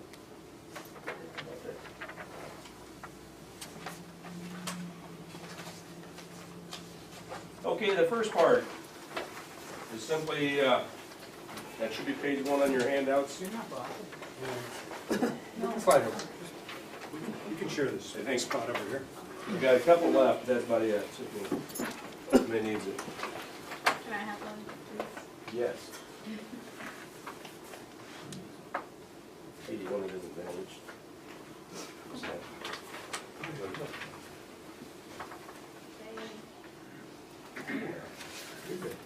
Okay. I gotta thank Ms. Stein for helping me develop the survey that we sent out during Power Lunch. We have approximately 87% of our kids participating in this survey. I think, first of all, we have to understand that I think everybody here would realize that ultimately we want to have competitive programs where we're producing state champions on a regular basis. That'd be the goal, along with creating quality individuals that leave here and are leaders in their community after they're done. That's our goals. And that would be the ultimate goals for any sports program. So when we take a look at this, it's not that I'm saying and proposing we're going to share a program or anything. I've never said that. Never my recommendation. It's up to the board to determine what you feel is best for our kids. It's not a Greg Fisher thing, but I think sometimes people believe it is. I had to put out a fire this morning with that. So, as you can see, we've really not too bad. But the first number, the regular number, if you look at it, and it kind of explains to you. So if I look at a high school softball for this coming summer, we have 16 kids out, includes 6 8th graders. Look at the junior high, we have 17, and then we have a parentheses 6. And it's 6 6th graders. Also, the parentheses basically indicate some kids that might not have played before, or have a little lapse in the since they've played. So we don't know if they're going to really go out and continue to stay out. We're hopeful that they stay and they like to do it, but we do have to put a qualifier out there just in case. So we have enough for softball, baseball. Softball, we're going to have to see what we do with the JV. We've got to find ways to get those kids to play. If we go with the last page of the survey, that'd be one of the things that was talked about by one of the members from the union of the association. So we always have to find ways for kids to play and participate, otherwise you lose them. The junior high baseball has a lot of kids out that are coming up from the 6th grade. If we don't have 6th grade coming up, we don't have enough for a team. We have 8 kids basically. So we're hurting without them coming up. So, and last year I understand one of the groups didn't have a team. We had a lack at the lower levels, a spot that didn't have a team. So we want to avoid that. Fine arts, if you look, the choir, show choir, and junior high choir are doing okay. I don't have the numbers to compare those with me. Volleyball in the fall of 2008, very strong high school. She's maintained that. She's got 2 that might not. Junior high volleyball is very good. Cross country, and again we're talking just the females in that cross country, and the males also. We have 21 kids out, I think. Coach? 21 so far, yeah. Yep. Junior high cross country is 8 6. Concert band has 33, jazz band 15, and junior high band 26. And that'll fluctuate a little bit. Where was the 21? What's that? Where was the 21? Well, if you take the girls cross country and the boys cross country and put them together, excuse me. we have Okay. 21 kids All right. total. All right. I think it's kind of misleading because that's one of those sports that both sexes participate and doesn't call them different name or anything. Yeah, just combine the junior high too. Yeah, yeah. Just bring all those numbers together. Yeah. So basically they have 30 kids, something like that. 35, 36. Yeah, you're right. Because we have the girls and the boys all, you're right. I forgot the girls on the one side. Winner next year, the girls basketball is 18 with 2. We have the one manager, Jonah, I gotta always include him. Junior high basketball, 13 girls. For the boys, 25 with 3. Manager Jonah again, junior high basketball, 22. Wrestling is 16. We've had some good recruiting there of late. And I know they are traveling, which is interesting. They are traveling to meet I think we got one in Charles City this weekend. Saturday. And some of those kids that haven't participated for a while are participating, and actually one of them is doing extremely well. 11 to 12 going, I believe. I think 12 is what I heard for this weekend, which is a very good number. They're freestyling, and it's a lot harder, a lot more intense. And so to have kids that don't really have a lot of experience wrestling, a lot of kids that do have experience, says quite a bit about how tough they are a little bit. Is that like AAU? No, Well, it's USA or AAU, depending which way they It's go. not school sponsored. It is not. no, it's not. It's at Charles City. It's a club organization running it. There's two different cards you can get and pay for. So, but it's not ours. Legally, we can't. Our coaches at the high school level can have practice with the junior high kids, and our junior high coaches can have practice with the high school kids. Otherwise, they have to wrestle in a test. So, in other words, parents. Or friends of parents, or parents' friends, whatever. Large group speech, 32. Small group, 25. And thespians, our largest group, 45. So, very good group. On Tuesday night, we had the small group or individual speech that had their banquet, and we had all but 2 people show of 30 people. That was a nice night. So, enjoyed that night. Spring track for the girls, 34. 3 questionable. Junior high girls track are 9. 2 questionable. Golf, girls golf is 4. This year we have 3 girls out. So next year we can actually score. Soccer is 8. This year I think we're sending over 11 soccer people. I think Stephanie's last appearance at the board meeting was held. So, junior high track for the guys, 22. For next year. Yeah. High school track. A year from now. Yeah, it's a year. It's for a year from now. Yeah. This year's. We have I don't have this year's up there. Oh, okay. Brad can tell me the. Have 21 girls on varsity, and I think we have about 20 boys. Yeah, well, actually, right now, healthy 19. We lost one. So at least 4 weeks. It So. changes daily. Yeah. Junior high track for next year is 11. Golf is 8, and soccer is 8.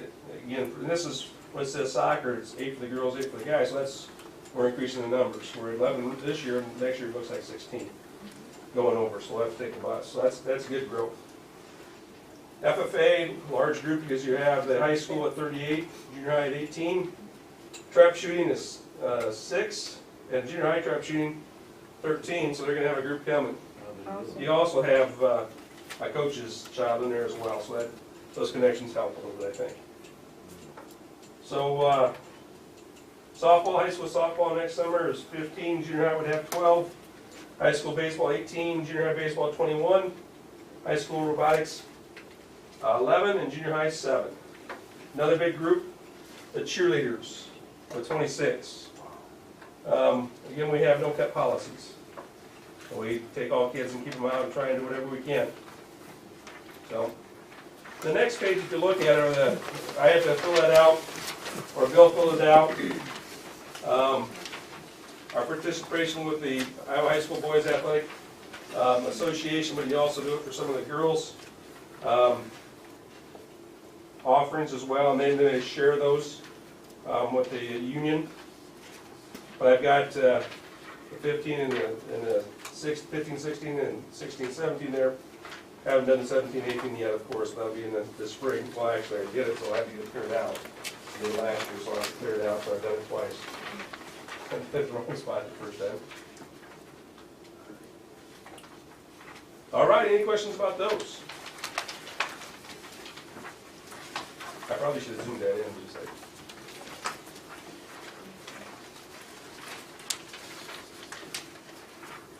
So I think, we're trying to look at ways that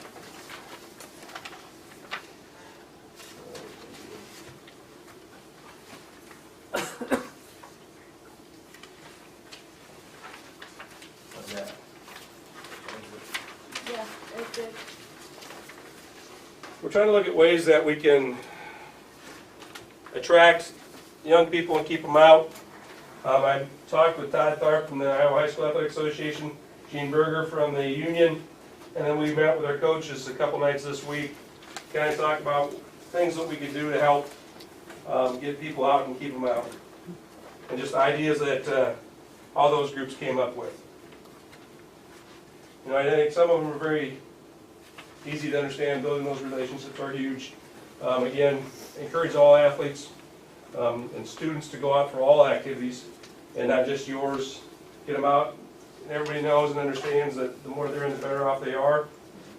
Later in life, they're more successful, build better habits. They become more disciplined. You know, they also said, hey, make sure you recognize your participants for being in multiple activities. Make sure we really push that and really encourage and recognize that.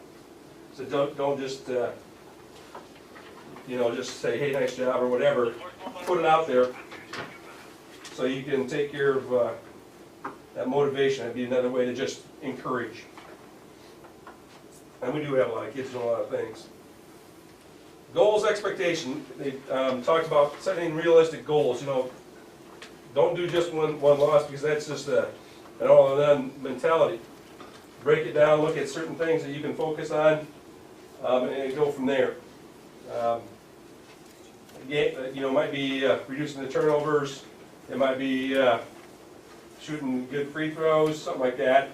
On the basketball court, it might be splits and track, something like that, nature good handoff, something.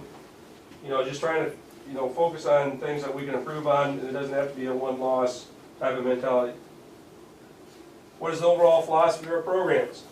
You know, are we willing to share our athletes, our participants, and give them those opportunities? Do we believe and support each other's programs?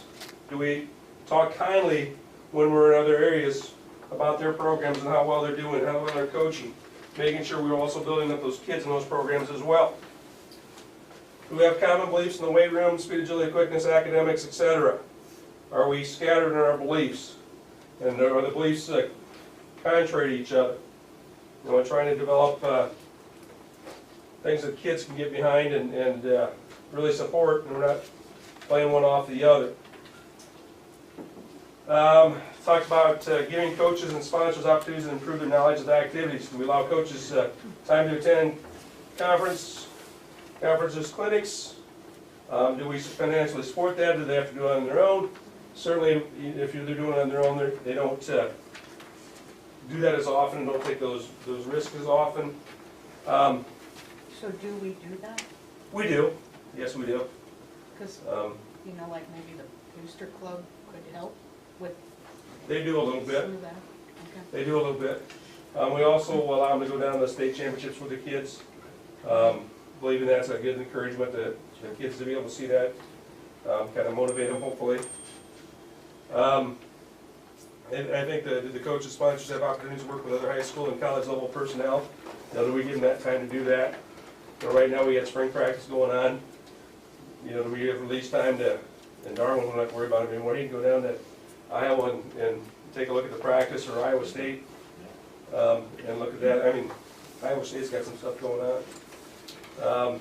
We give them time to go do that, look at the films and stuff like that, and look at the practices. I think that's really important to work with some high quality schools. You know, there's some great things that Darwin wants to do kind of with our boys a little bit, and nobody on the staff knows how to do it. It's that run pass option stuff, because we'll have quality quarterbacks and backs and stuff, so they're going to have to go. I know Darwin wants to talk to my son a little bit, talk to a guy from Darwin a little bit.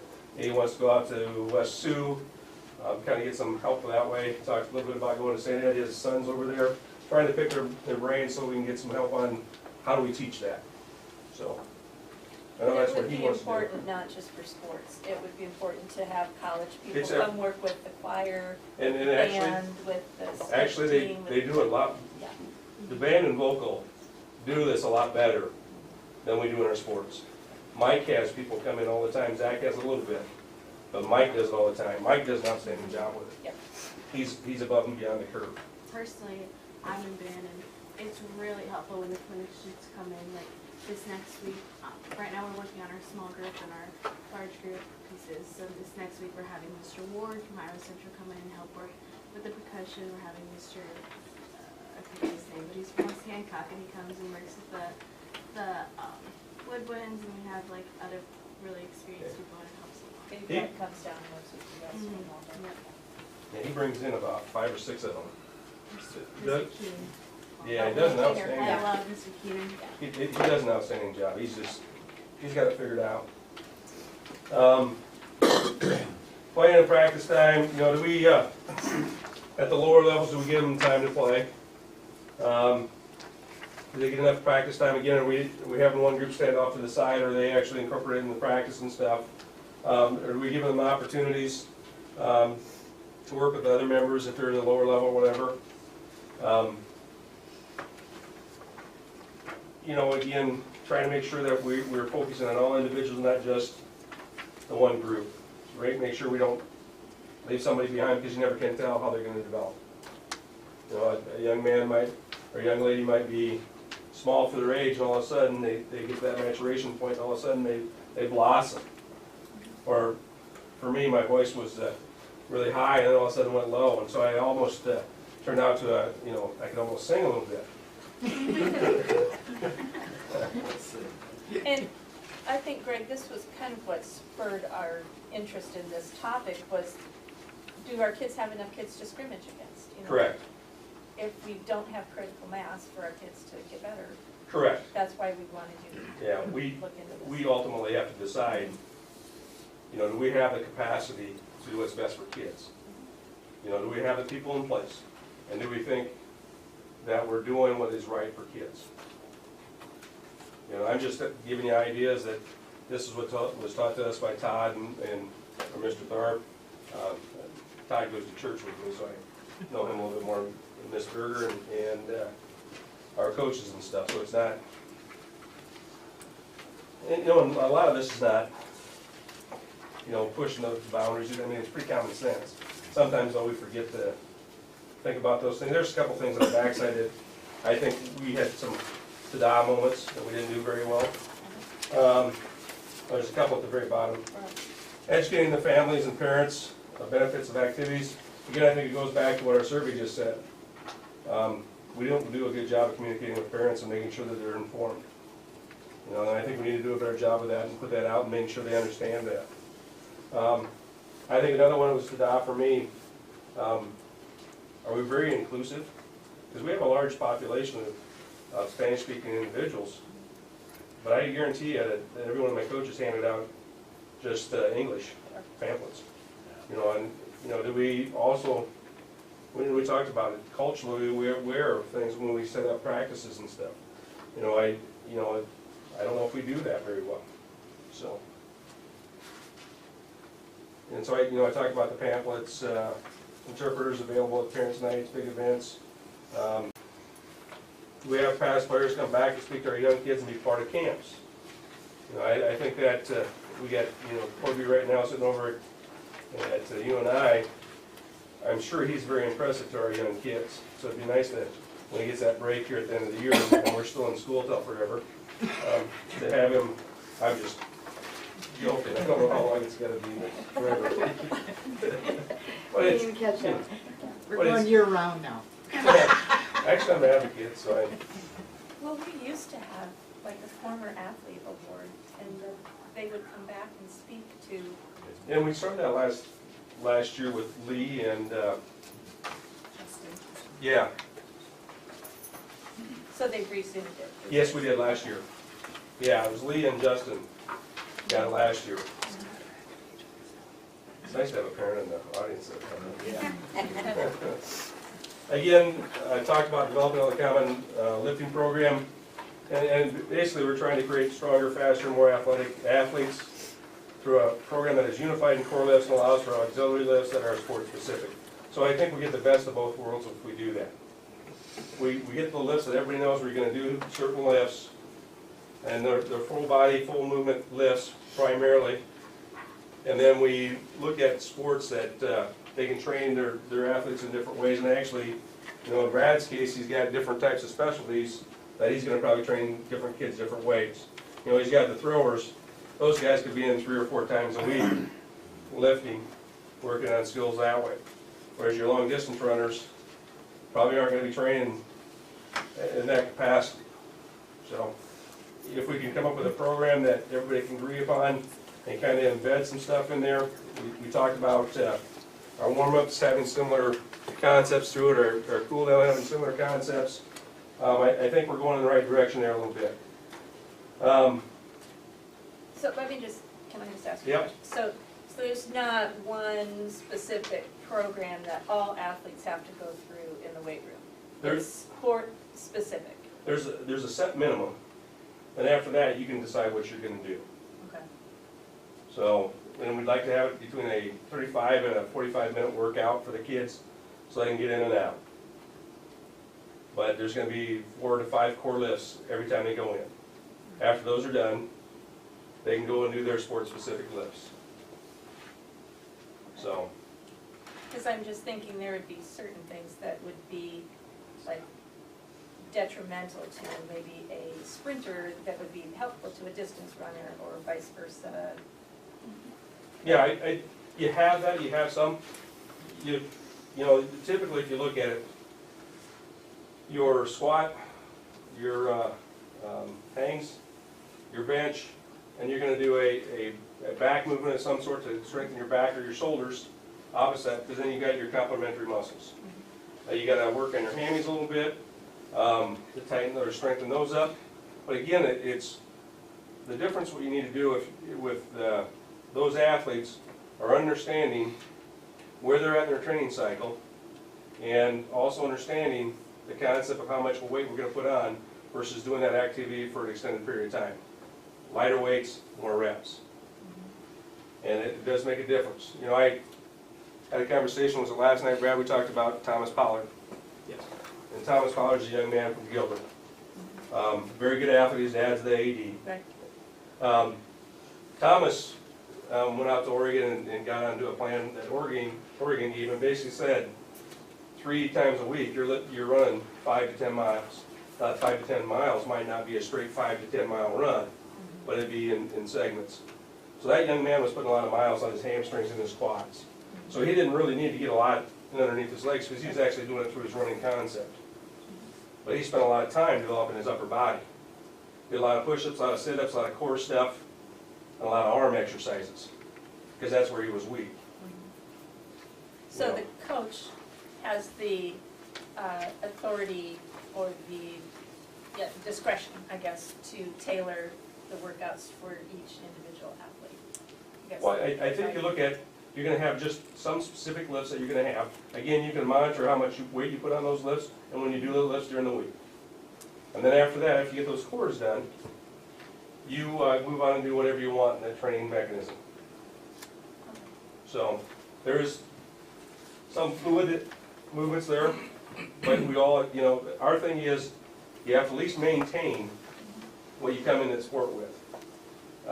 Especially for your varsity level athletes that are competing, you know, on a day-to-day basis at the varsity level. We're encouraging lifting 3 times early in the season, taper to 2 times. With your varsity level athletes, your younger athletes, they can go 3 days a week because they're not competing in the varsity level. They need to make sure they're growing, so they're going to be ready when they're older. So you got to tell you the honest truth, there's no workout program that's going to be identical for every kid. It just never happened. Now you've got a core concept, but what Tucker needs is not going to be the same thing as another young man in there that's just starting the sport. That young man will be sitting underneath a bar with no weights on it. It might be a pipe, but no, it's plastic pipe. You know, it's just the way it goes. Okay, So, that's what I wanted to hear. yeah. It's flexible and specific to each student. I lost my place. Again, adjusted to the athlete's developmental stages, kind of says it to you that way a little bit. You know, basically the other thing we talked about is making sure our athletes and our coaches are in the weight room year round. trying to make the time short, trying to do our speed, agility, quickness, and we understand that our kids are involved in a lot of things, so we have to really be short, concise, and take care of business. You want to hit that again for me? I'm talking way too much.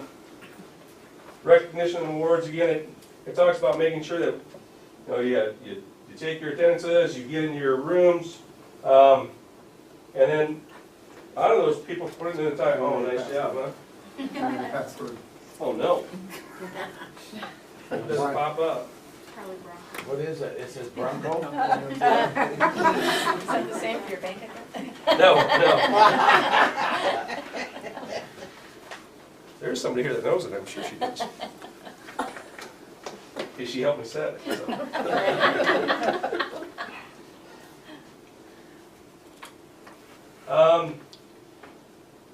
Again, some concepts would be, whoops, I didn't move that, did I?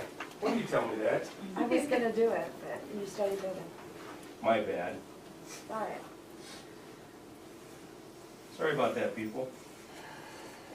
I just get on a ramble and I go. It should be shorter. Well, I can't get much shorter.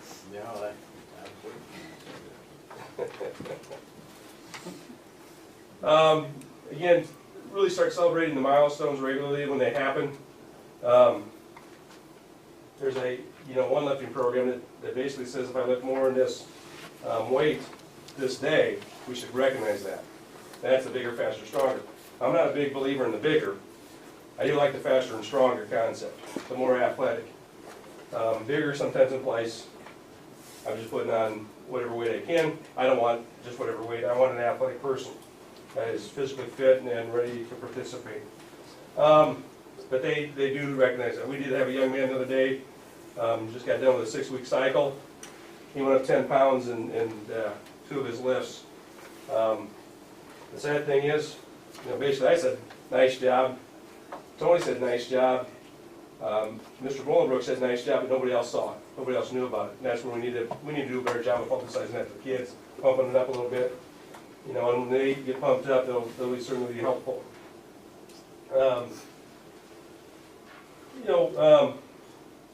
Again, we do stuff to support that hard work and recognize that hard work.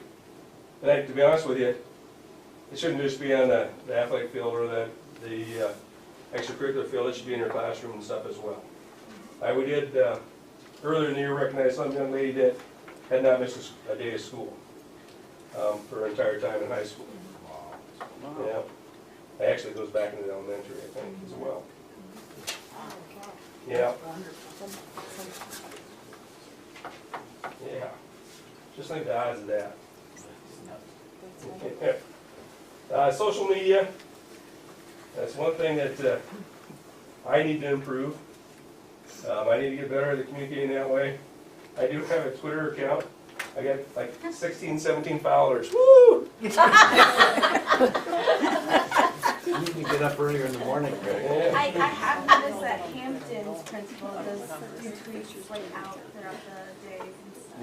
Yeah. Might be something we'll look into. 5 o'clock. 5 in the morning. Yeah. Do it on my way down. It's like a beautiful morning, it's a rise and shine. And I do Facebook, but it's all for my grandkids, so I need to get better on that stuff. And again, I think that's really important, because that's where the kids are at. They're on Twitter and these other Instagram or whatever, Snapface or whatever. Snapchat. Yeah, they're on that. They're on that stuff. Well, even You are up to speed. Yeah. even having those for like specific sports, like my friend from Mid Prairie, they have a Mid Prairie like soccer Twitter. So then like if practice is canceled or something's adjusted, like they just tweet it out and like the whole team already knows automatically. And Brad has a nice Facebook page. I'm told, I haven't seen it yet. That he's got a nice schedule on it. And we need to do stuff like that. So we get, and the sad thing is on our school, we have pages for every sport. We just need to get the coaches on that, so I need to get some time to train them here this summer so they can do that a little bit. And we probably need to have an update, have somebody come in, teach me how to do it or better, and teach our coaches a little bit. Ask one of your students. Yeah. Well, I want to make sure it's appropriate. Do we have, Stop here, the give me a cube bad for time. games. Do we have the cube for games? Yeah, yes, okay. But I think We do. they've sold that to the NFHS, and now it's gonna be a massive cost for it. Whoa. Yeah, We're working on alternatives. yeah. Yeah, they just sold it, which is too bad, because I thought it was pretty good. Now, I'm gonna show you really quickly, another thing that we're gonna try and develop that we think is gonna be very useful. When I was at Gilbert, I had a student, his name was Powers, last name was Powers, and I always wanted to call him Austin. But he actually is a young man that moved in from Webster City. He was being bullied in Webster City. And I didn't have anybody taking Health 2, and it had to be an offered and taught class. And he was a big cross-country runner. And at that time, our program wasn't very strong. And he was a strong runner. He was a state qualifier the year before. So I said, hey, how about you develop a running plan for yourself and others, a nutritional plan for yourself and others, and a lifting plan for yourself and others, doing research, and developing a website. So this is where this website kind of started from. And now it's been taken over by another guy there named Graham Lunt, who was a teacher. And he's kind of taken it over and really taken it up to another notch. And that's kind of where we want to go. We want to get to the point that every one of our exercises and our speed, agility, quickness, our warm-ups, our cool-downs, our lifting, are all on there, as well as taking any drill we do in every sport and having it on their sport page. So any parent or any individual, any youth that wants to get on there knows exactly what the drills are going to be and have the equipment. They know what the equipment is, they know what the drills are, they know the teaching points and everything else. So they can help themselves go through the skills to be better athletes. And so I'm just going to give an example of one drill that they do, and this is when I talked about basically he's doing a bar, and he's starting with going to do a hang clean. He's learning how to teach a hang clean to a young person. First time or second time they've been in doing hang clean. Clean teaching progression, what we start with is a drill where we just go from the start position, called start position, to jumping position. So what he's going to do is get a back arch, squeeze the shoulder blades, big chest, and then from there he's going to push the hips back, slide the bar down his legs to the top of the knee, which we call the jumping position. And he's going to come back up. So it's just start position, jump position, and then come back up. He's not going to actually jump with this one.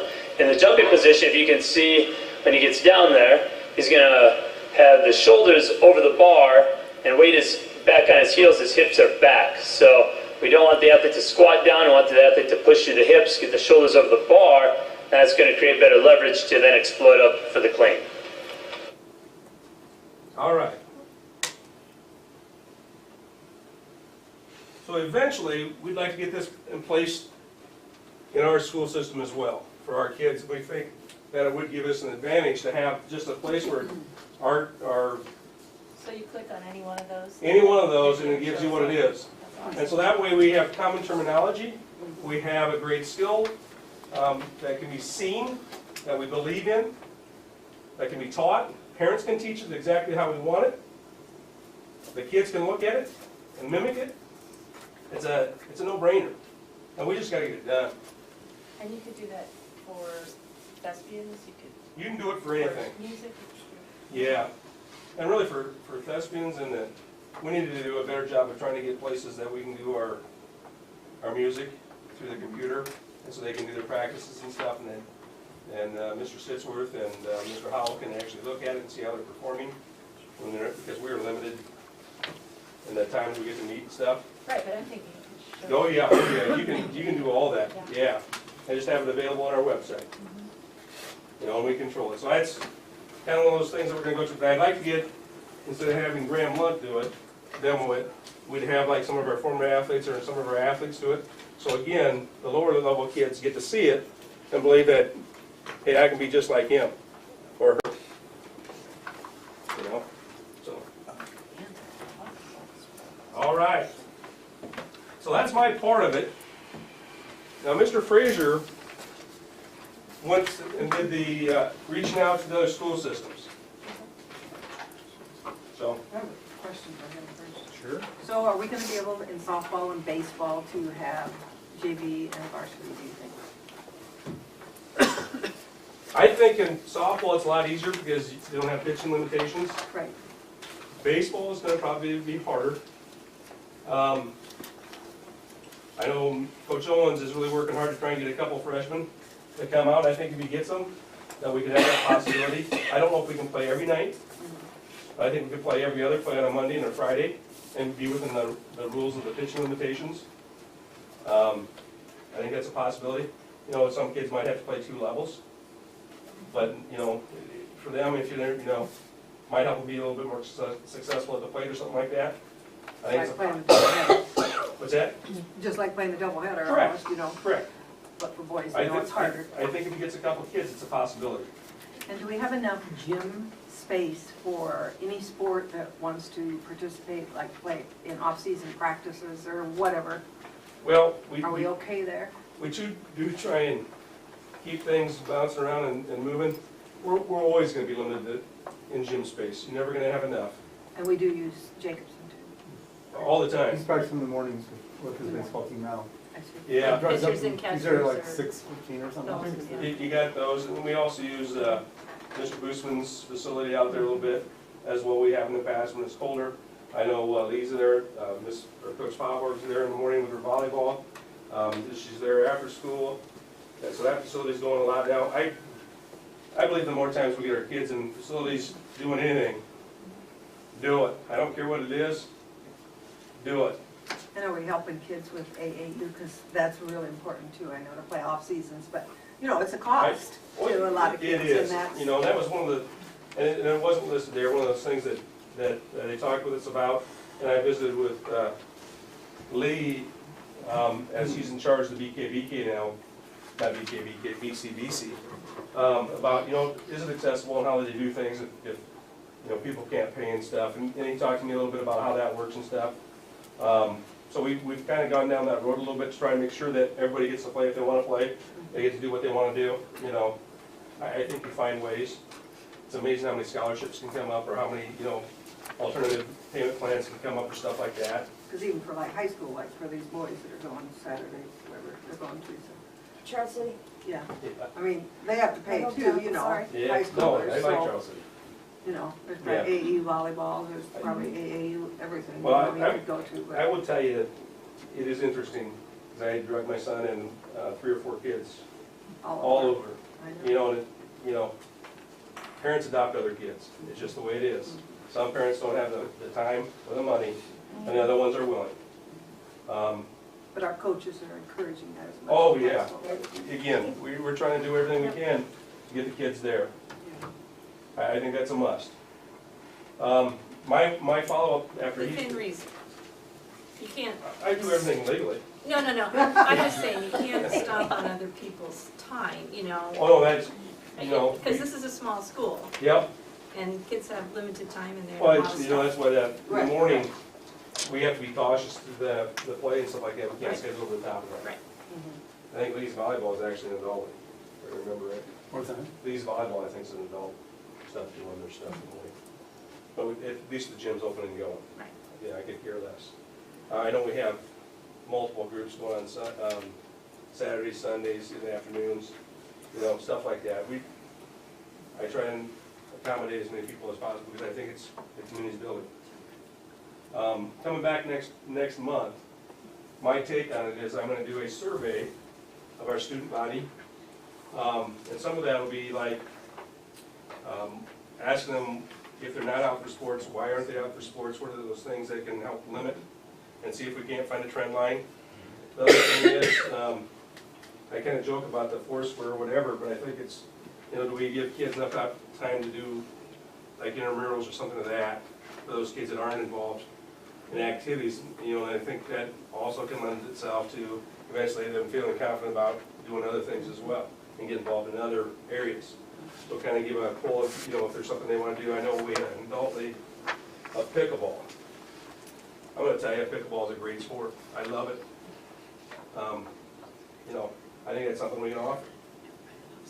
You know, What's pickleball? pickleball is a game that is just awesome. And it's kind of like tennis and badminton, but it's with that little wiffle ball.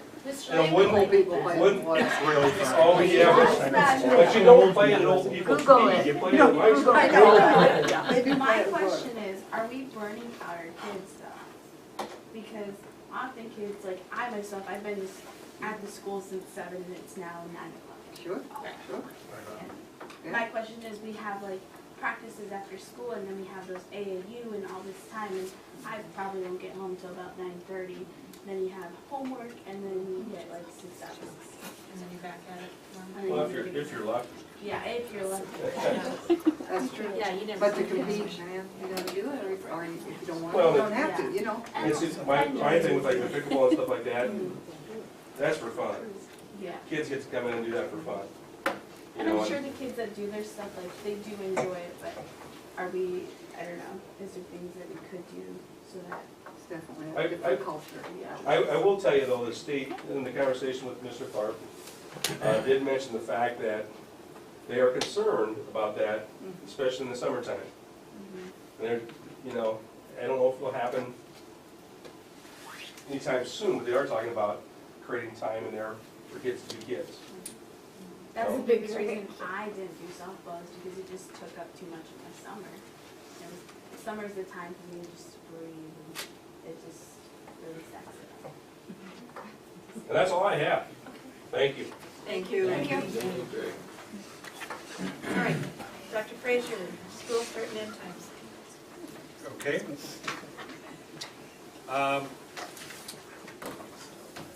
As you read on my information on page 34, we have a day, school day, that's generally 7 hours, 20 minutes, when the average student day is usually, instructional day is about 7 minutes. Now you could say, good for us, we have an 7 extra. hours. Pardon, what did I say? 7 minutes. 7 minutes. That would be really short. No wonder they're stressed. Yeah. 7 hour and 20, we do 7 hours and 20 minutes where everybody else does 7 hours, and you might say that good for us, we got an extra 20 minutes in. My concern is that I consider a full load at the high school in an 8-period day, 6 periods of teaching, a supervision, and a prep period. But our high school teachers, they do 7 full periods. And the question is, if we ask extra class time of them, can we also ask them to do extra instructional time as well? And one of the things we saw in the survey is our teachers do not feel like they have time to work together and collaborate. So I'm broaching this topic, should we talk about maybe reducing instructional time so we have more time for team meetings, focused on improving student achievement, more collaborative teamwork, and more preparation time for our kids. Right now our principals really don't have time to have faculty meetings. And I think we miss out on things for that reason. We have talked about, it was the suggestion of the Teacher Association that we push the start of the instructional day back from 8:10 to 8:30, with the teachers still coming in at 7:45, so we had a full block of 45 minutes potentially for teacher meetings, preparation time, and so forth. And that would correspond with some of the most recent research. If you saw my information on pages 34 and 35, I'm quoting research from the American Academy of Sleep Medicine and the Centers for Disease Control, and their recommendations that schools in America should not be starting before 8:30 a.m. At the secondary level. Likewise echoed by the American Academy of Pediatrics. Middle school and high school should not be starting before 8:30 a.m. So I broached this topic with the board tonight and see if they'd have any interest in bringing this back at a subsequent meeting and discussing it further. I would. Sure. It was a hot topic. I was just down in Missouri in St. Louis about a month ago, 3 weeks ago, and this was a hot topic down there with sleep professionals. Was school start times? Yeah, we talked about it for like 2 hours. Sure. It was a huge topic. Okay, so bring it back for the April. April 19th meeting, you bet. All right, advocacy to the state legislature. We're, meeting is getting a little late, it's 9:20 already. I just want to give you a quick update on some of the things that are progressing through the legislature. They passed a suicide awareness and prevention bill that would require 1 hour of training every year to every teacher, every licensed professional in the school. That passed unanimously in both houses, and it's on its way to the governor. The governor's Future Ready Iowa bill that has a lot of career ed options in it, that passed unanimously in both houses, and that's on its way to the governor.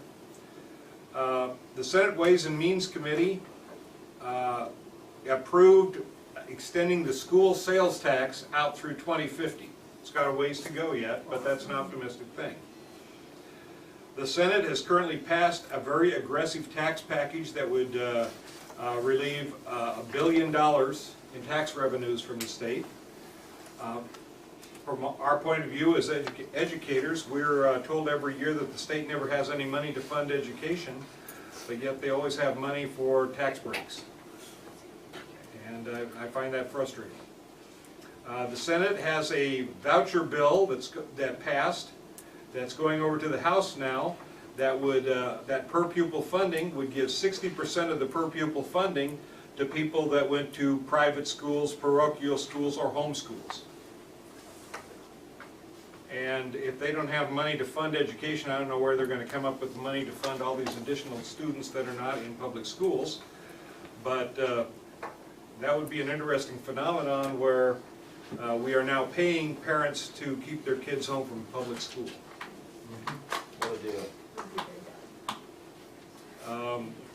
Legislators also passed a bill on emergency that requires every school building to have an emergency operation plan that they've practiced and they've got fully implemented. One of the things that's going through right now that's passed the House, it's on its way over to the Senate, is reducing bond elections to a single day a year, the November election. You can't have two in one year, you can only have one. Now, I read that. Only in November, and our track record as schools, for trying to approve bond issues at a general election is poor, because you get larger turnout, and you get people who are not invested in education, that they kind of get down to that last ballot question and say, more money for the schools? I don't know what that's about, but no. So. Now, at the webinar that I listened to today, they thought that bill was dead. Really? They Okay. said there's not support in the, whichever house, is it the Senate? It passed the House. So they think there's not support in the Senate for it. They think enough schools have reached out to their senators that they will not support it. All right, good. And one last one that I found amusing, the House has passed a bill that allows pickup trucks to be used as school buses.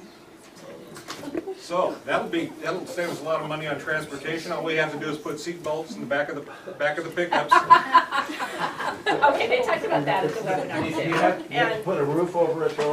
No, it's for like an ag program that takes kids out to a farmer's field, and so they want to be able to do it in a pickup instead of a bus into a farmer's field. Strap those chairs down there in the bed there and just talk, oh man, you can get a ton of kids in there. Yeah. Just put some lawn chairs back there with seat belts, you bet. That's all my update on what's going on under the golden dome. Thank you. It's so golden. All right, so we have upcoming, we have the board retreat next Wednesday night. Yes. Yes, and I'd like to talk about what I put out a sample agenda. I've heard from one board member that says that there's stuff that she would like to see on the agenda, so I'd like to suggest, I just threw some things there arbitrarily on my part of what I thought could go on there, but this board needs to say what it would like to see part of that. I would like to discuss some bullying issues. Absolutely. And that looks like that's a hot topic for the students. Big topic for the kids. And I was at, through Next Shield, I was at a CPR. Do we have the AEDs? We do. We do. Do we practice them? Do we actually, is there somebody in the school that is a certified CPR person at all? And do we run through how to do it, because you don't have to be certified to run those. No, and they're pretty. So do we have it? Instructor.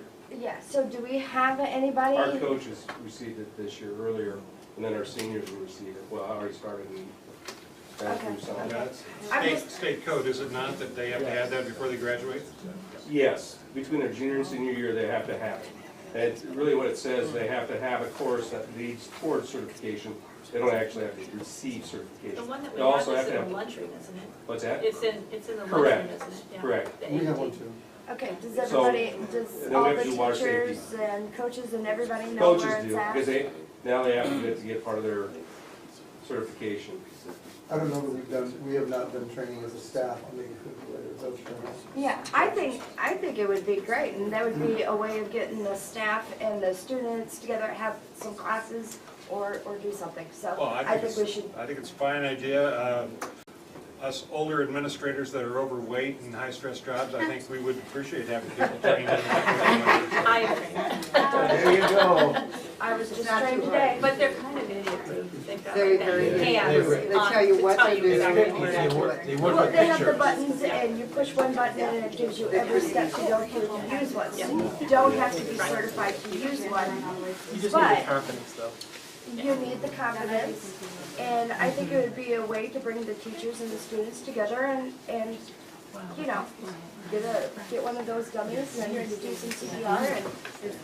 For our meeting next Wednesday, it would be really nice, in my opinion, to take that needs assessment that we just looked at tonight and pick out 3 of the hot topics and talk about what could we do to improve our districts in our communication. We're talking about bullying, which is one, I hope we're talking about that. And try to identify 3 hot button topics that came out of that needs assessment and say, how can this district address those? And then I think we're making progress to making So this maybe district better. that could be on that item 7. Yeah, I think that. Moving the district forward, Right. worksheet and goal brainstorm. Right. And maybe Teresa's, I give up bullying, could go into like number 4. It'd be nice to know what the students, this is gonna sound really weird, but what do the students consider bullying? It just seems like it's a huge, like everybody's just like, well, I'm being bullied. Well, what does that mean to those kids? Is it just a disagreement? Is it true aggressive bullying? What is it? What is it? I just read an article The about, knocking you the know, books out of the they think some hands, things are knocking bullying somebody and down in they're a not. hallway. Well, that's just it, bullying has become a big buzzword. There's no true definition to it anymore, and I think that's one of the things we're gonna have to discuss. Yeah. What we believe that term means and what it should mean, because it's just a word that's used really generally anymore. Well, we have it in our board policy. Yes. Yeah. It's defined, Yes. and that's what we have to go by. But do we always do a good job But- every year publishing it? But And do the students also know that's what the definition is, and do the Well, no, students that's agree what I with said. that? Yeah, I don't think we so- do a good job of that, really. Yeah, and that's the problem, where when the parents, the students, and us aren't all on the same page what bullying means. And I would say, Rick, when I meet with parents, we don't necessarily have that conversation about what bullying is or isn't, but what we talk about is that we just have to all do a better job of being kind to each other and teaching kids and adults, you know, what's appropriate and respectful. And so, yes, I would say, whether we decide, you know, we have an issue with that, there's no question, whether we call it bullying or just lack of respect, we certainly have that issue, and that's something that we need to work harder on. There's no question, I would agree with that 100%. I would like to too, I don't know, I've been a workshop or one meeting, I'd just like to review ours, in light of the shootings, review our safety at the school. Okay. That came up So yesterday everybody too, at knows. the teachers' meetings, we had that conversation. I feel like there could always be more practice through those drills. It's an interesting thing because Alice training, we've discussed it, both of us are trained, been through it in the schools. Now they're kind of saying that when you practice that, it also gives the insight to the shooters and stuff of what they're preparing Well, to do. So that's the way this is all developing. When Columbine was the true first active shooter in a school, so law enforcement learned to change their response. I mean, we don't wait anymore, we go straight in. Unfortunately, in Florida, that didn't happen, but that's the way they're trained. But the shooters have responded with us.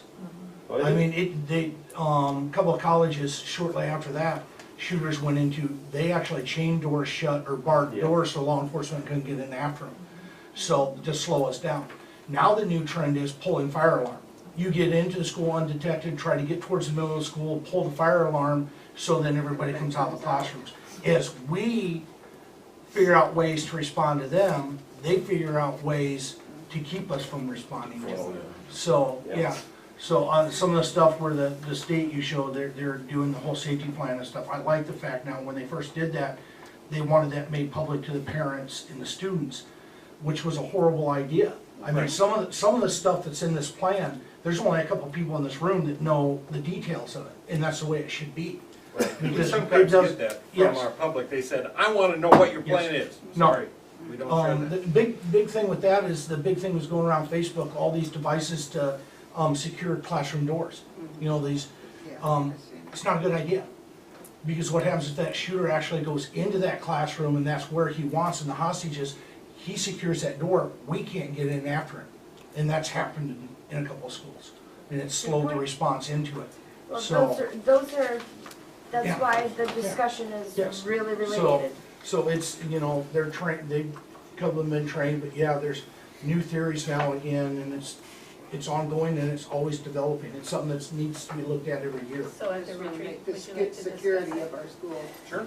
The Alice thing that they have had their training on, I have also seen it, and it is age appropriate too. They have a elementary training that they would do for those guys. They have the middle school, and then they would have a high school one. And then they have for adults too. So they do it age appropriate on, so that may be something too. That would be good to talk about at the retreat. Okay. All right, and then you've got next I month. passed around an agenda, we're getting into the personnel season, and I'd like to, some of this stuff has been delayed because we've been dealing with some other issues, but would the board be able to meet, say, 2 weeks from tonight, Thursday, April 5th? How does that look for the board?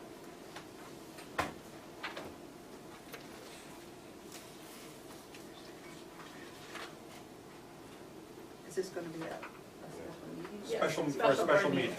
You get special pay. Yeah, that's right. Double overtime. Double overtime. Overtime. Fine So with me. 7 o'clock, all right, here? Shouldn't be long, should be 20, 30 minutes. We're gonna hold We it didn't say that. I talk a lot, we can talk about it. That's good, because I have to get on this bus with the Mesa City Band at 5 a.m. Oh, geez. Starting at what time? 7 o'clock. 7 normal time, yeah. And next Wednesday. Yes, next I think Wednesday. it was Thursday. Remember the time. Yeah, it's early. Get to eat. Where is that at? At the Art Center. Okay. Oh, is it? Oh, is it out the art center? I have not confirmed that yet, Okay. Oh, but I okay. will, I'll get to work on that. Okay, just. So it's at 5:30. You there, Jerry's place, I want Gentlemen's Wednesday night has that nice buffet. to. Oh, that's true, that's true. I do extend an invitation to all the board members. Our Bay banquet is Tuesday at 6. You're welcome to come and join. We'll have plenty of food. Yeah, pork loin. Where's that at? Where is it? Here in the FFA gym. banquet. Oh. 6 o'clock will be, hopefully, we'll have a past FFA member, Jamin Monis, actually. See if he'll come back and talk about his experience going on. So it's in the student center, In the gym, actually. in the gym? Yeah, they see. Yeah. Yeah, we that's set up right. a- Get food in there? Yeah. Yeah. It was there last year. We could spill food. Yeah. We'll do it in this summer. We'll It's do my it in the summer, summer. but It's okay. salad, I understand. cheesy It's not a, potatoes. not a capsule. The food was great last year. Some people used to think it was a gas. I know. When my son was there. gotta use It's in my bed. Yeah. I'll Yeah, make this was awesome. I just wasn't. We've I know, actually. I was going to make meatballs, and they had. I'll make a motion that we adjourn. I second, yeah. Aye. Aye. Done, all right.